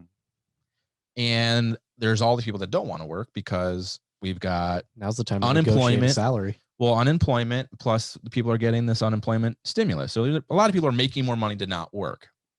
Where I find comical, and this is where I want your opinion, is how many of these people that are sucking on and abusing the system are the same people that would say, fuck those people that abuse welfare and don't get a job because they're just going to milk the system. Sure. I personally know. Do you think it's the same? I personally know a very well-off person who is making a ton of money off of unemployment right now because technically he is unemployed. Yep. And he is well off. Mm-hmm. This has been the problem since last summer. So like the problem at my workplace, for instance, right now we have probably around 40 to 50 job openings at our place. And it's crazy. Yeah. So like the thing we were saying is the obvious observation is that people were quitting just so they could go on unemployment and make just about the same money as they did when they were working. And to me, I'm like, that's a big flaw in the system because if I see that and I exploit it, I'm like, certainly you can't blame somebody who wants to work less and make just about the same amount of money. I mean, morally it's degrading, but like on the same instance, it's like they're just saving their body like anybody would. Certainly I would. Who doesn't want to get paid to do nothing? But yeah, now you factor in stimulus checks to it. And this is why I think we're not going to get a fourth one too on top of it. Because now that they're getting wind of all these jobs are, heavily understaffed and all that, now the politicians are going to put their foot down and now they have a reason to. So now there's justification why they're not going to give you any more money. Right. It's to me, it's a flawed system big time. And I think especially with unemployment, there's measures we need to take to kind of perfect that. Is there anything, I've never done unemployment, so I don't know, but don't you have to prove that you're looking for a job in some form or fashion? Is turn in applications or show that you've applied for a job. That's it. So if you got to go on each week You just and don't show that you've applied for so many jobs. do you just not accept the job That when job they can come call you calling? and you just don't answer. If I applied for the VP of a bank and I am nowhere near qualified for that job, I still handed But in an you're searching application. for work. Yep. As long as you're searching that you're applying for 2 to 3 places a week. How much There- is unemployment? And there's a you make It's it's like 60%. it's so much of your normal pay, Yeah. like 60 some percent, but there's the stimulus bonus. Mm-hmm. These people are, for the most part, making more unemployed than they would be if they work. And that's a flaw in the system. Yeah. I can't say I fault anybody for taking advantage of it because I'd love to not work and still make more money than go into Me work. too. But I just I got find an it extra $1,000 from COVID because my private business, my freelance writing was Yes. affected by COVID. but in it leads to a much bigger return. conversation. I wouldn't mind having it with the flaw in the system because I know someone who, I know lots of people, but was on welfare or on is it considered welfare when you're just getting money for not working? Is that welfare or what's the technical word? Yeah. It just depends. I mean, unemployment's technically It wasn't unemployment. You can though, also get but welfare though, just for being underpaid, like dramatically. This was a situation where poverty levels. they were out of work. I guess it probably would have just been unemployment and wanted to get a job, was actively looking for a job, and they were getting unemployment and food stamps. And if they were to take a job, they would lose all of it, but they'd make less money working than they would got from unemployment and food stamps. And that's a problem. That's where I think there should be some kind of subsidiary. Why wouldn't you want to help or assist the people that are actually trying to do something, then penalize them? Because if I'm in a position where I can't pay my rent and I'm not gonna be able to eat if I go back to work, but I can stay home and live for free and get food stamps and get paid to do nothing, who's going to choose to suffer? This is my biggest gripe with the essential worker definition, because to me, it was like there was a group of workers last year who kept this country afloat, who kept working. And a lot of us, I can say myself, I can't speak for everybody, but myself, outside of the stimulus that everybody has gotten, I didn't get shit for any of this. No, all it was a thank you, basically. And to me, and to see somebody else who's not working, who's got a great back, unlike myself, making almost the same amount of money I do, sitting on their ass, I'm pretty pissed off about that. Didn't you get really pretty wooden eggs from? No, I didn't. I didn't get what's her name's eggs, Ivanka's eggs. I didn't get a day off work. I didn't get any time off work because of COVID. I was still going to work every single day. Risked our lives every single day. Well, that's one of the biggest problems too with a lot of these systems is it's historic. If you go all the way back to like Cabrini Green in Chicago, these high rises where, is lower income families and everything. Well, you couldn't do it if you were making 2 incomes. So whenever the person would come by to check, the dad would have to leave. Yeah. That's so strange. And then eventually he just never came back. And that's what led to a whole lot of exploiting the major crime areas in Chicago. Cabrini Green's famous for it, but it was because of the welfare system that was set up to basically break these families apart, because if you had 2 parents at home, you weren't eligible to live there anymore. So people were just like, well, I'm just going to be gone for a couple weeks until the guy's gone, and then eventually just didn't come back. It's hard. It's a hard battle because it's like you're insensitive if you fight one way. Well, right, but I guess I look at even in my example of, well, why don't we subsidize for the person not making enough? And then it's like, well, in my mind, I don't make enough, so I want extra money too.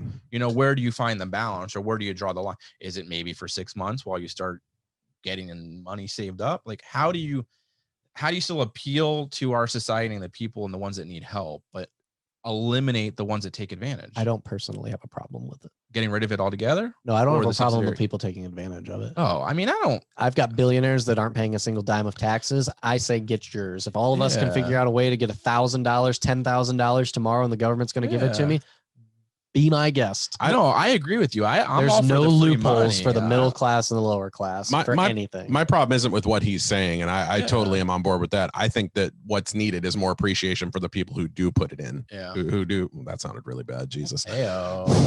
I think to Jesse's very first point is it's a great time to negotiate salary and what you're worth, and are we being paid what we should be getting paid?